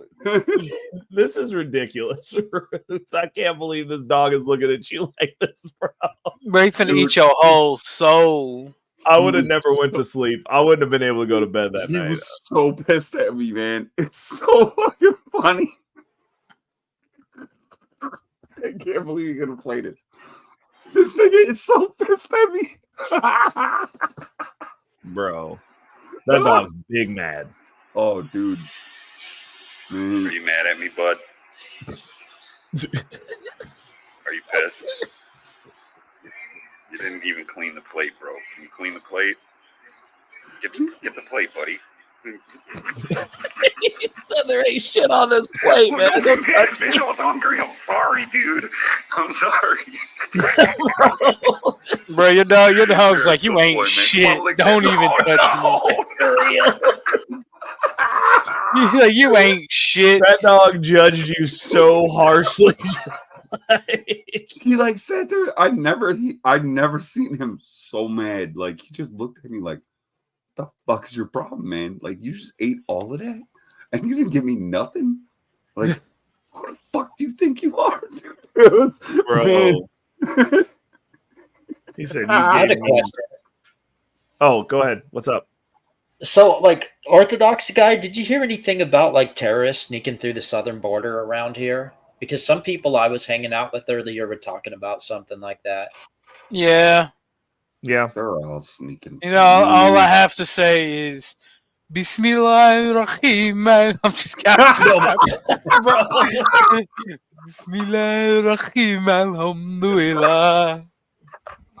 Bismillahirrahmanirrahim. I hate you so much. Stop singing. Disavow. Hey, look, all I'm saying is if they didn't want to be treated like combatants, maybe they shouldn't pay their taxes. All I'm saying. You contribute to the war machine, you're a combatant. Oh my god. Well, the person I was talking to, if we've got 100,000 people coming through our border a month, our southern border, then yeah, like I mean, I would consider the cartel that's coming through our borders terrorists. To be honest, they are by definition. They are. Yeah. Ray, do you want to know something hilarious right now? What? Did I ever tell you how I'm afraid of the ocean? No, but I understand. They just down there plotting and shit. All right, don't worry about it. Don't need, but I won't even play video games about the ocean. But I have a new video game that I love called Barotrauma, which takes place on the under the water, like under the ice moon of Europa, like around Jupiter. and it's literally nothing but in an ocean so dark you can't even see with giant monsters attacking. I'm like, why am I playing this game? And I was in a cave, and one shot out at me. I literally was like, ah! This motherfucker ain't never been to out of my Chicago. shit. You want to talk about an ocean so dark you can't see through it? Come to Chicago, motherfucker. Oh Jesus! Well, no, I'll be like this, because I know all you have to do to be able to see the light of day is start a stampede. Just be like, Allahu Akbar. Oh, hold on. Not Lost said he plays that game too, and he's a wicked captain. Fucking good luck, Not Lost. Man, I want Not Lost. I want I'm Not an Lost engineer and a medic. I want Not Lost to come to the crib and like hang out and like, dude, we can fucking barbecue, do whatever, man. I want you to fucking hear how many gunshots are all over. I want you to like come over here. Come over here, man. You should that should be your live stream, is just like you put like a really nice microphone inside and just pick up gunfire. Dude, I was kicking it the other night, and these motherfuckers, it was at least it was a 30-round magazine that they dumped. And then it was just nonstop sirens, and then after the sirens, it was cars going down the alleys, like everybody's looking. Not Lost. Come over, man. Come over. Just hang out. Hang out, bro. Like, just come hang out, man. We cannot. No, we need to do a GoFundMe to get Roots out of Chicago. He is a national treasure. We need to protect this man. You get the fuck up out of there, bro. I actually love my city. And no, I'm sticking around because I could do more good here than I could elsewhere. So fuck it. He said there's 0 gunshots in Canada. Bro, y'all be leaving your doors unlocked, like your front doors. It's wild up there. Yeah, I gotta ask Not Lost something about barotrauma. Like, I gotta say something. Like, of course you're a good captain. All you do is steer the ship, dog. All you do is like, and then you put it on the bottom of the ocean when the big monsters start attacking you, so they can't spam the bottom. I'd be a gunner or an engineer. That's where the fun is. Yeah. So shotguns with some boys in Indiana. Y'all are hey, them Indiana boys, man. Yo, I ain't gonna fucking front. My uncle has 800 acres in central Indiana. That's where I grew up learning how to fucking shoot, ride ATVs. That's where I learned how to drive stick shit. 3 on a tree, fucking old Ford from like 1950. Not Lost should come to Georgia and let me take him shooting. Come on, bro. Like, yeah, you mean at your neighbors at the front of the house? Hey, that's the only fucking place. I was just talking with my homie. That's the only place I ever fucking like knew that a KKK person. Like, for real? Like, that's a KKK dude? Yeah. Indiana. And then I learned like that's like the most that's where the fucking Klan was started. Shit. Like, I didn't know that. I didn't fucking know that. But there was like billboards, all this shit. And then my uncle's neighbor had that cross, the cross with the red background. I don't know how to explain it. But yeah, he had that. And then, I feel like if I speak, it'll be incriminating, so I'm just gonna be quiet. anyways, like that's the first, like that was my first fucking jam with the Klan, I guess. Like, what the fuck? God like, damn. Nah, man. So yeah, man, go ahead. Yeah, y'all fuck around. Y'all fuck around. I'll tell you what. I'll tell you what. God damn. Did anyone try to sell you propane while you were down there?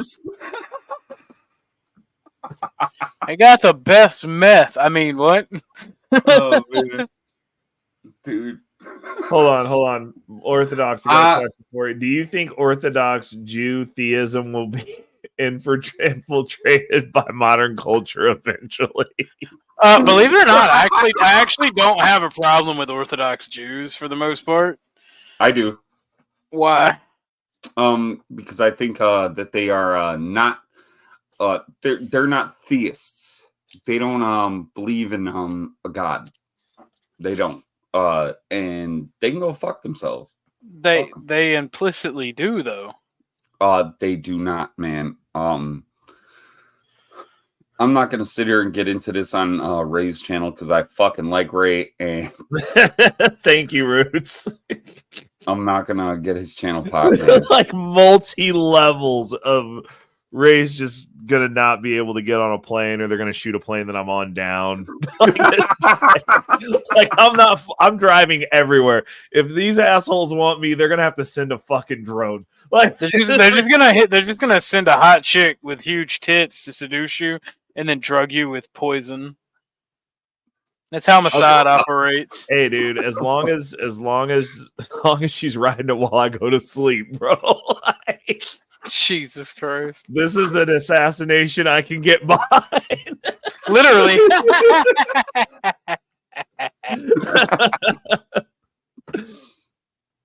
All right. Touch tips. Boom. There we go. Docked. Oh, you did the touch. Yeah, you literally have to scissor with the fucking base's door to dock your ship. Oh my god, y'all are ridiculous. I love barotrauma, man. It's fun. I usually don't like games about the ocean. I would never play Subnautica. Dude, so I too have a fear of the ocean, but it wasn't until I saw the waves. Like the fact that like the ocean is just doing some crazy shit like at all times. Yeah, because it's plotting, right? It's plotting. It wants you to die. And the ships are so big, and the waves are like bigger than the ships. And I'm like, those ships are gigantic. I've seen those ships. And then the waves make the ships look small. And I'm like, yeah, screw that. I would never like, bro. That in and of itself makes me not believe that slaves were brought over here in the way that they said that they were. I'm like, there ain't no way you telling me some motherfuckers put some shit together out of wood and went into that nightmare. It was like, fuck it, we gonna end up somewhere. Fuck it, we ball. No, I don't look. Do not no. Like, I don't believe anyone sailed across it the way that they said they did. Like, not a fucking possibility. Hey, not less says, man, just look a rabbi in the eye. You can see the wisdom. Bruh. Not Lost is a professional troll. I know he is, man. He comes with some Not Lost is gonna be like a bigger Nazi than anybody. Hey, he's funny, man. He's fucking funny, and I think he kind of gets where the fuck we coming from half the time. Like, he's got to, or else he wouldn't be fucking hanging around. Also true. Also true. There's no fucking way, man. I'm literally trying to fucking find. Okay, I got whiskey right here. Fucking picture of the world. Yeah, bro. Hold on. I'm pulling this up on the screen. Where's this shit at? Hold on. Let me make it big. Oh. No. So hold up. Let me share the screen real quick before we get up out of here. Where the fuck is Snowman? He was in the chat earlier. He already used. Well, he has his kid. Like, that dude don't get to do nothing. Oh shit. Okay, all right, cool. Yeah, but I've been watching his shit like, that's racist. Like all his shit. And I just did you know that pineapples are racist because of white supremacy roots? Dude, I actually another win for the white man. I actually did. Somebody put a fucking stone pineapple on our front lawn, and they just like left it there. Yeah, and then a neighbor came by, and they started talking about things that they like to do, and I'm like, what? Like, what the fuck are you talking about? Yeah. Okay, so that's weird and kind of scary. This is a good one. Okay, so here's a good one. So you're telling me, y'all can see my mouse right here, right? Mm-hmm. Okay, so you telling me. Looks like you're on Africa. Right. So these dudes came down here. Okay, this makes sense. Boop. And they said, hey, give us some people. And they was like, hey, we got some people we want to give you. And then they went, yeah, we gonna get the fuck up out of here. Slaves. Like, bro, this whole region right here, bro, this whole shit right in here is a fucking nightmare. No. The other side is even worse, though. Look at it. It's Makes like even less sense. Hold up. Can we go talk to them niggas over there in like Nigeria or wherever the fuck you were? Like, let's go talk to them and be like, hey, no, I just want you to. Why are you killing these motherfuckers, man? I just want you to know that will forever be known as the of tyranny of oppression. That is the sound of oppression. Like, listen. I'm just saying, this whole nightmare right in here, you didn't float a wood ship across this bitch. Did not happen. What was that movie called? Amistad. The Amistad. Didn't the Amistad do that? Man, bro, we have problems sending metal. We send metal shits across here, and sometimes some of them don't make it. You telling me the hand-hammered wood ships, chocked full of niggas, went across this shit? No. Now, what's more believable? Okay, so here's a hypothetical. Okay, so they went down here. They went, hey, give us some people. They said, we got some people for you. And then they went, slaves. Like, and then we're going that's way more believable than the other direction, because I'm like, at least here you can go off and be like, hey, we can still see land is kind of safe. Boop, slaves again. And then they get to take a break. And then boop, more slaves. And that, like, I just don't think that, like, actually, Ray, what you can't see is in between those, like, there's islands in between those last 2 points where you can land. Like, there's one set of islands that the Portuguese land to, and then you go all the way to Bermuda, and then you can go to Florida or the Caribbeans. This ain't funny. Y'all racist. Y'all racist as fuck, man. No, I'm just asking questions. I'm just saying, bro. Yeah, bro. Like that whole time, bro. And you saying that they was just on these wood rickety ass boats that some white people built? Like, get the fuck out of here, bro. With their hands, with their fucking hands, with nails in salt water, my guy. Come on, bro. Come on, bro. You know what? He got a point, bro. Boats For ain't months, real. bro. Nails, salt water, months, bro. Ray, you got a point. Boats ain't real. Hey, bro, I'm just saying them boats ain't real. I don't believe in them. I'm like, hey, bro, if boats are that easy to fucking make, somebody throw one together real quick with their homies and then sail across that nightmare, bro. Let's go sailing. Have you ever actually seen the we gonna bunch Jimmy Buffett? We gonna fucking Have you ever actually seen the diagrams that they claim slaves were put in? Yes. Yeah. Like, okay, I want people to understand. Like, slaves were extremely expensive, right? Right. Why would they put their living? Well, why would they put their living and vulnerable cargo in the bad time in history, man? Y'all need to stop doing that shit. Well, no. In all seriousness, why would they put their living and vulnerable profit-making material in that position where they would die, where like 75% of them would die en route? Bro, hold on. I just want to add some context to this shit, bro. Hold on. I am involved in no niggerdom of any kind. Listen, bro. You telling me they did this shit with some wood ships made with nails by white people? They was out here with this? just you see that shit off in the distances? They was doing this with a bunch of black people in the bottom of it. Oh man, no, bro, dude, I'm scared watching this, bro. Holy, bro, they was doing this with nails and wood with nails. Yo, man, hey. Nah, bro. Yeah, it's over. It's just a testament to the. It's just a testament to the white man's ability to hate, I guess. White man's ability to float. Hey, hold These motherfuckers just jumped overboard and said, "Fuck this." They weren't looking at that. Nah, man, that's some scary ass shit. Nah, Man, bro. I got my glasses Oh on. hell no! No, this is ridiculous. No. This is literally hell on earth right here, bro. Like, Nope. why are we playing games, bro? Yeah, we not. That is some scary. I'm gonna go to Harlem and tell this same. Bruh, you telling me they did this with wood boats? Out of here with nails, bro?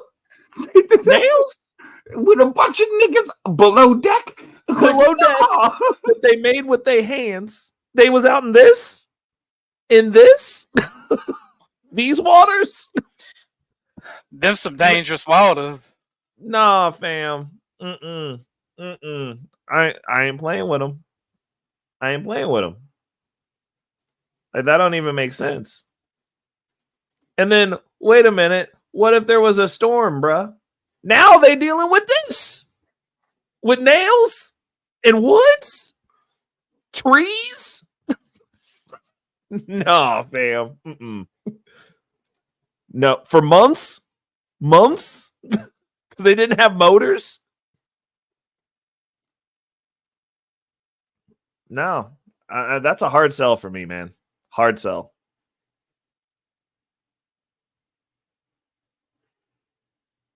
I mean, that boat right there is blowing water out the sides, bruh. I don't believe it. I don't believe it. They're going to have to give me a different route. They have to make it make sense. I agree with you, Ray. Like, fuck that. I think in summation, I have questions about how the slaves got here and by which route they came. Because I got questions that I know they're not gonna have the answers to, and there ain't no way you gonna tell me that 9 white dudes with some hammers and a tree made something to go across that shit. I don't believe it. I don't believe it. Like, with nails for months. No. Not with human cargo on the bottom. No. I mean, it's barely believable without human cargo. I mean, I think if they stopped at every single island, right, the other way, the long way though, across the Atlantic, just like straight over to Manhattan or whatever, don't believe it, bro. Unless it was. Oh yeah, no. Like that. Look, that boat, the initial boat that landed with the Pilgrims came in sideways, bro. They Tokyo drifted that bitch in. It had to have. It had to have, because there's some islands. There's some islands that the Portuguese have colonized, like back in the day. That was the launching point for ships. It was very profitable for Portugal. That was the launching point for ships going to America. They would go. They would do whatever they would do every port, right? Right. And then they would do back, and then they would go to America. And I don't know, man. I don't know. Not Lost said out of a room of 300 people, he could spot the Rabbi Glimmer. See, one of us. I just don't. I don't understand. I just don't. I just really hope that we don't print money. We're gonna have to, but I'm really hoping that we don't print money, because it's not gonna be. It's not gonna be good for the American citizen. It's not gonna benefit the American citizen in any way, shape, or form, and it's actually gonna make things worse for a lot of American citizens. Why are you being so anti-Semitic? Don't you want to help God's chosen people? I don't want to help anyone that's not an American at this point. I'm Based done. answer. I just don't want to pay for it. Like, if we're going to give money to anyone, I want to see these homeless people and these veterans off the streets that want to be, and then the ones that don't want to be moved further into the forest where they can be as feral as they want to be. You know what I'm saying? Well, you know what's funny, Ray? The New Frontier got called a white supremacist organization for saying that we only want to help Americans. Was it Andre who said it, or was it you? It was Andre. Did they what? Well, no. It was actually some of our boys who put up flyers, and a local college was like, "Oh God, they're white supremacists," and they released an email, and one of the college students, I don't know who it was actually. I don't remember who it was because we don't have any guys out there. But anyway, we got a hold. Somebody sent us the email, and they called us a white supremacist organization. Andre called him like, "Bro, I'm black." And dude was like stunned, quiet. Bro, I love it. I love it. I'll get into arguments with people on Facebook, and they'll just be like, they'll say stuff like that, and I'm just like, you do realize? Did you look at the profile picture? Like, you do realize I'm black, right? And they're just like, well, you're expounding. What? Oh, Jesus. Mixed stuff. God, Roots. You ain't right.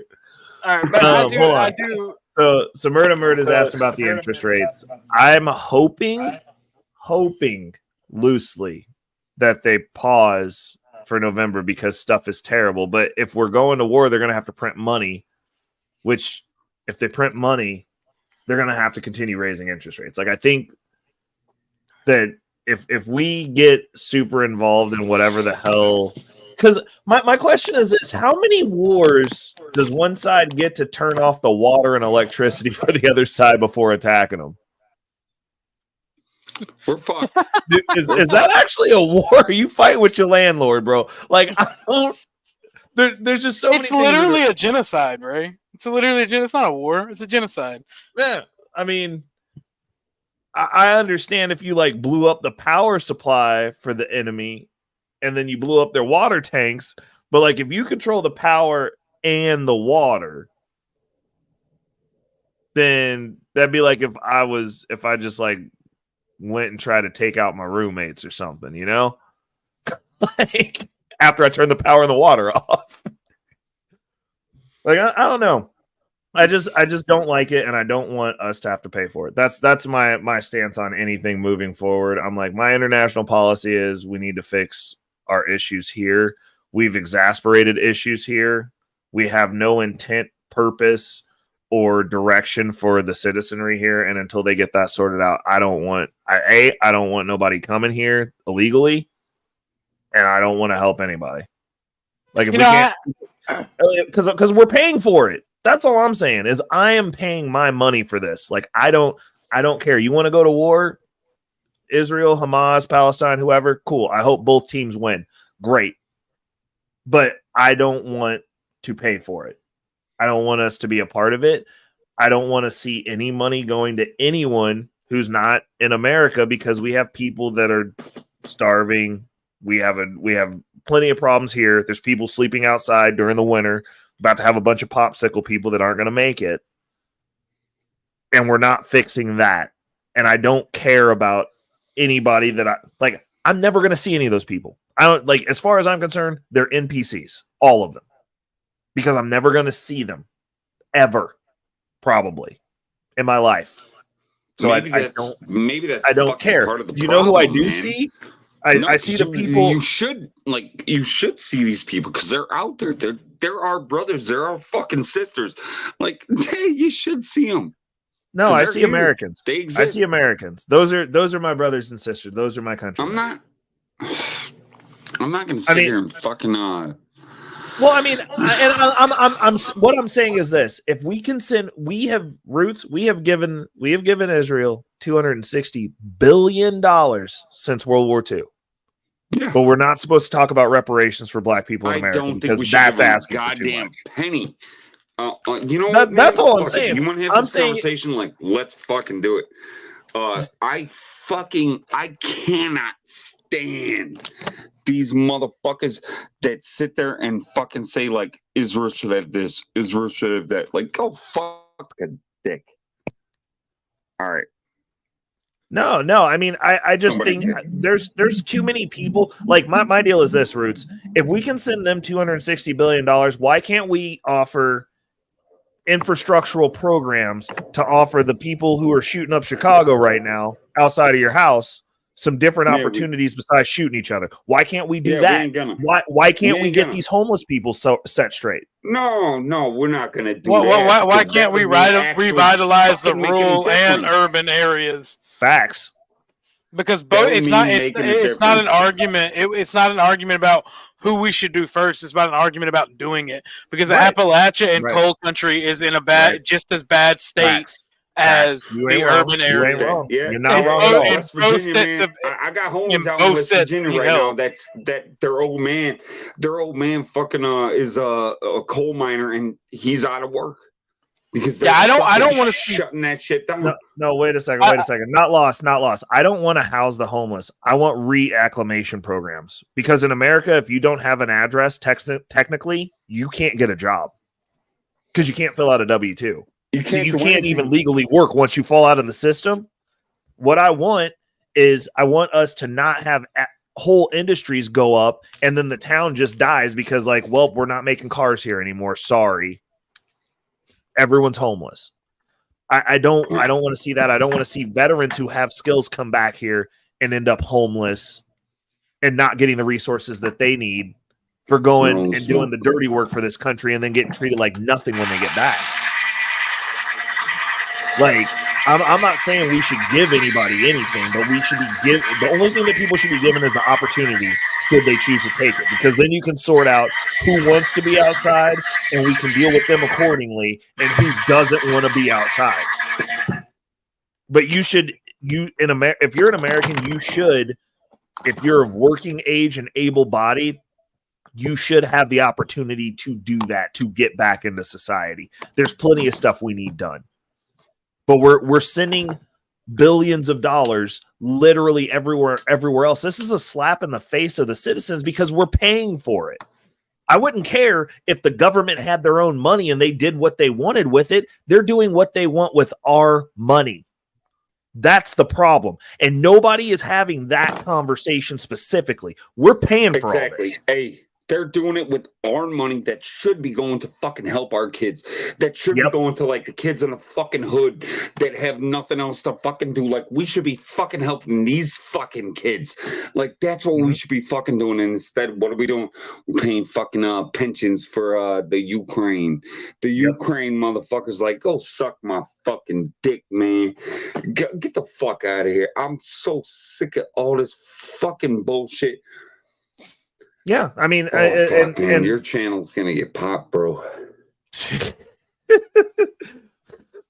There's not enough of us yet, but that's what I'm saying. I'm like, at the end of the day, and like, you know, if we get popped for us as citizens going, hey, maybe our money should go to help people here first before we help everyone else. Maybe we should have a good society. Maybe we should be the example.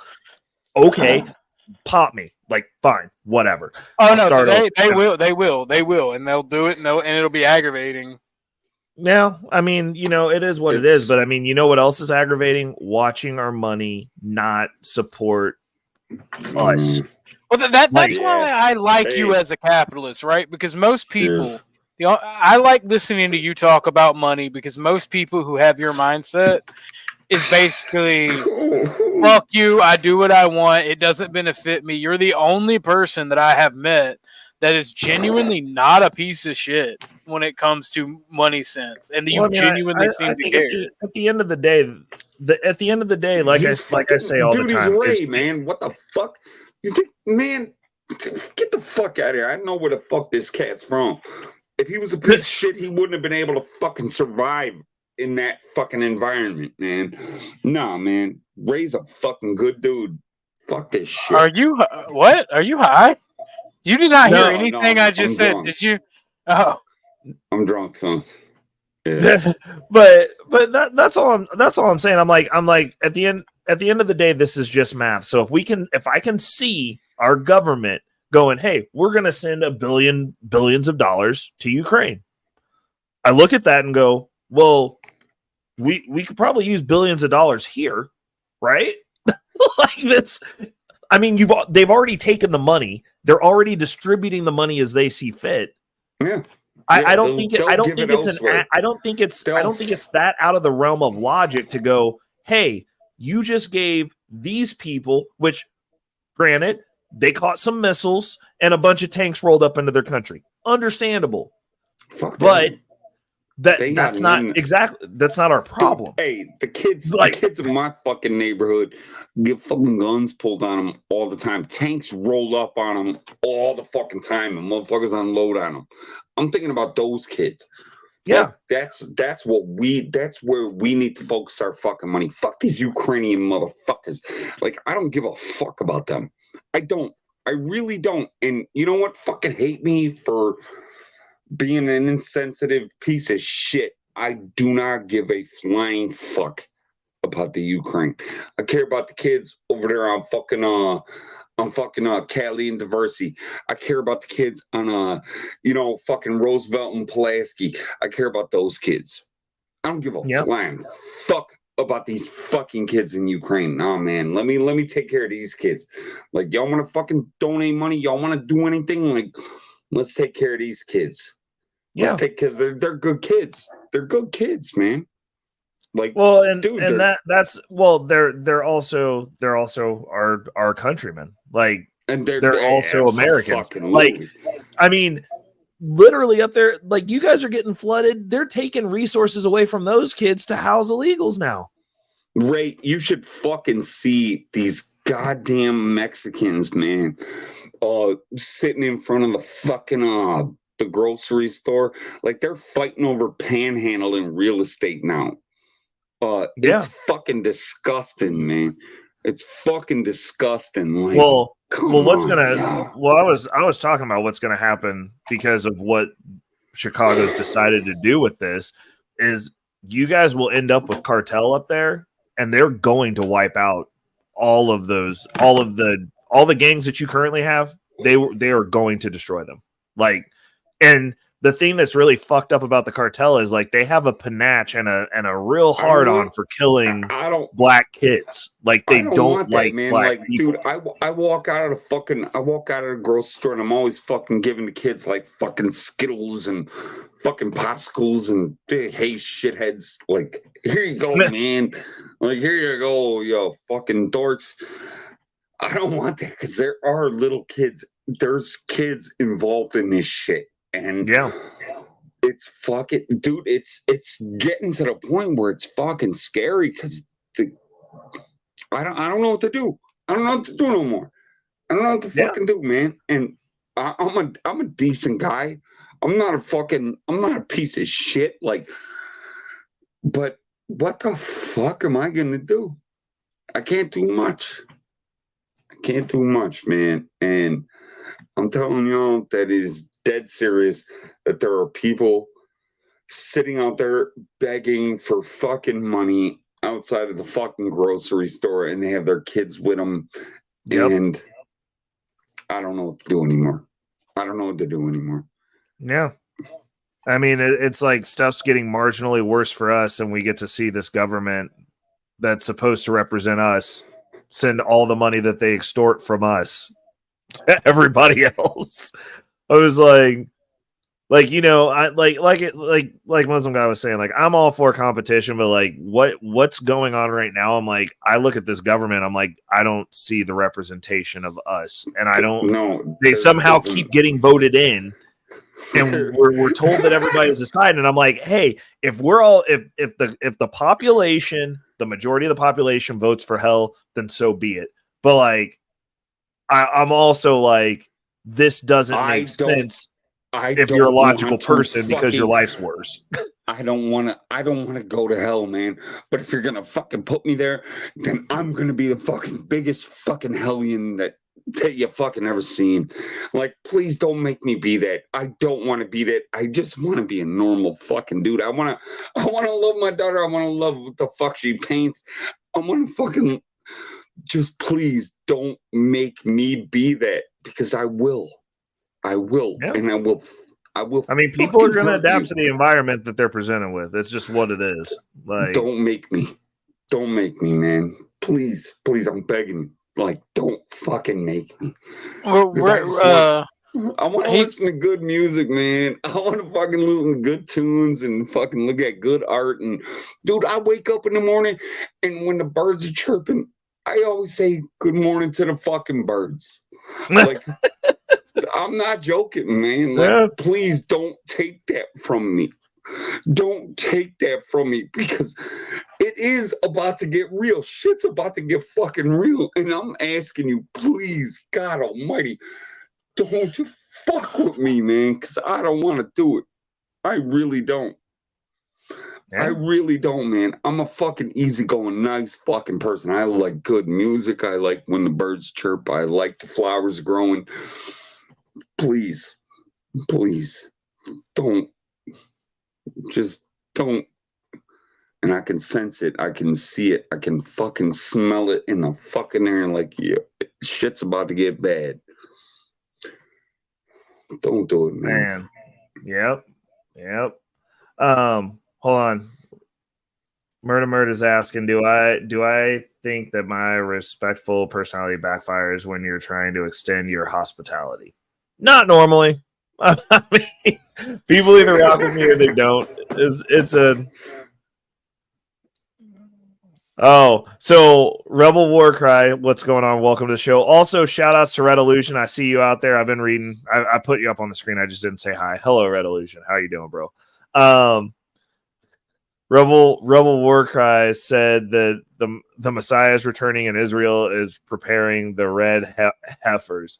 And I had to look that up because I didn't know what red heifers were.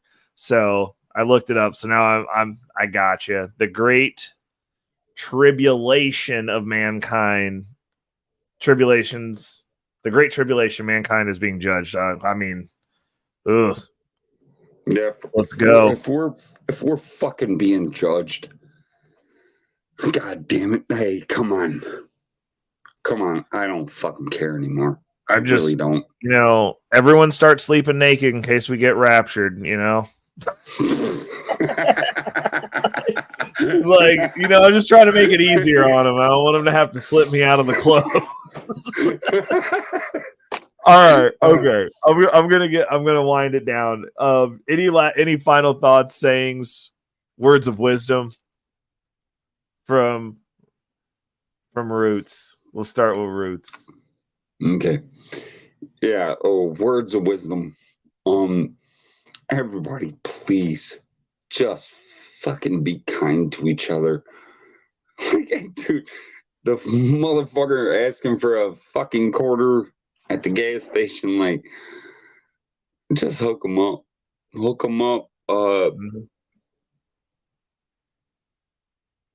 Take care of each other, and that's it. Yeah, be kind to each other, man. Be kind to each other. Good deal. Thank you so much for stopping through, Roots. This was a good conversation. Thank you for sharing the dog track. That was dope. I liked it. Thanks, man. I was like, I learned that after you get bit by a dog for so long, it doesn't even hurt no more because you just accept that it's a part of your body. All right, I'll tap in with you later, brother. Hey, right on, man. I love you, bro. Be good. Love you. Muslim guy.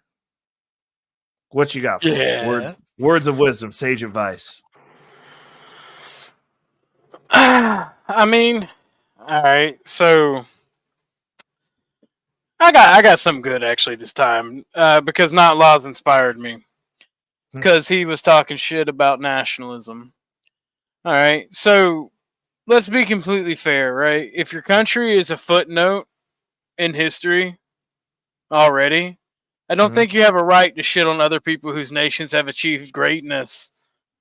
And that's kind of what you see in the world nowadays. You see a lot of shit talking and nihilism coming from people whose countries have just given up and saying, well, why is nationalism, why does caring about your people matter? Why, you know, what's the difference between you and Israel? What's the difference between this and that? And they've never accomplished nothing as a people. All they do is deconstruct and complain. It's just utter bullshit. We don't need to concern ourselves with peasants. We must achieve greatness. I learned that one from Uncle Ray. Thank you. No, you're right. You're right. Yeah, I got Uncle Ray and Uncle Mo. So yeah. My goodness. Trying to get better at getting that at building that not just curating friends, but also using the resources that they offer, and not just sitting there and not listening and learning. Y'all have a good night. Thank you for having me, brother. Absolutely. Good to talk to you. Definitely wise words. Okay. So I'm gonna round it out with my wise words. So at the end of the day, War affects the middle class and the poor the most. Their bodies are utilized for war. Their buying power, their future wealth is utilized for war. Their ability to progress within whatever society they're in, considering we print money, is utilized for war. And frankly, as a country who is internally going through chaos, as a country that is internally actually internally and intentionally waging a monetary war on its citizens that it's supposed to represent, that it no longer does. This isn't something that we should take lightly. This isn't something that we should sit and act like it's okay, because at the end of the day, we are paying for this and we are not getting things that we're asking for. We're not getting outcomes. I don't like seeing people struggling. I don't like seeing people begging for food. I don't like seeing people under bridges. I don't like seeing masses of people living in crappy motels because they got evicted, and that's the last ditch effort of the states and municipalities trying to keep them from being full-blown homeless, because while we don't want to look at, I'm not going to lie, I don't want to look at homeless people because it's unsightly. It's not good for the eyes. Watching people struggle is unsightly. It's not good for the eyes. It's also not good for the country. That's not a good sign of a healthy society, is a bunch of homeless people. And they're everywhere now. And while these homeless people are everywhere, while these people are just falling through the cracks, they're not even cracks anymore. They're falling through the holes of our society. While they're falling through these holes, we're told to be upset and have some moral standing and opinion about some war that's going on in another culture where they've made decisions. But we're supposed to pay for their decisions. They tell us to pick ourselves up by our bootstraps. That's an American saying. You're supposed to just gird up and raise your status.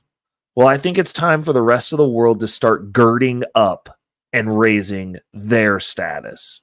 And it's time for us to stop paying for and enabling the bad behavior of these countries outside of our borders, because all this does is extract wealth from our middle class and poor and puts it into the pockets of the rulers of pick your said country, because we pay for them all.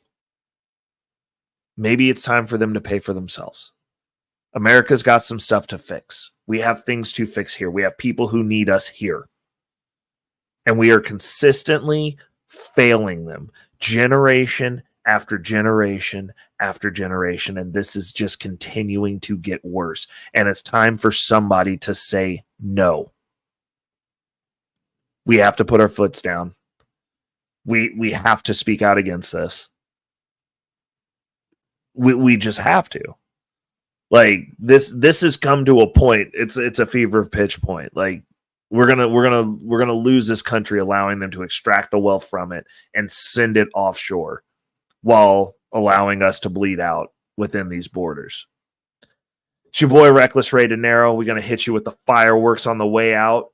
Definitely make sure to like, share, and subscribe. Hopefully the channel will be here tomorrow, because obviously I've said things that make everybody hate me. So, till the next time, family.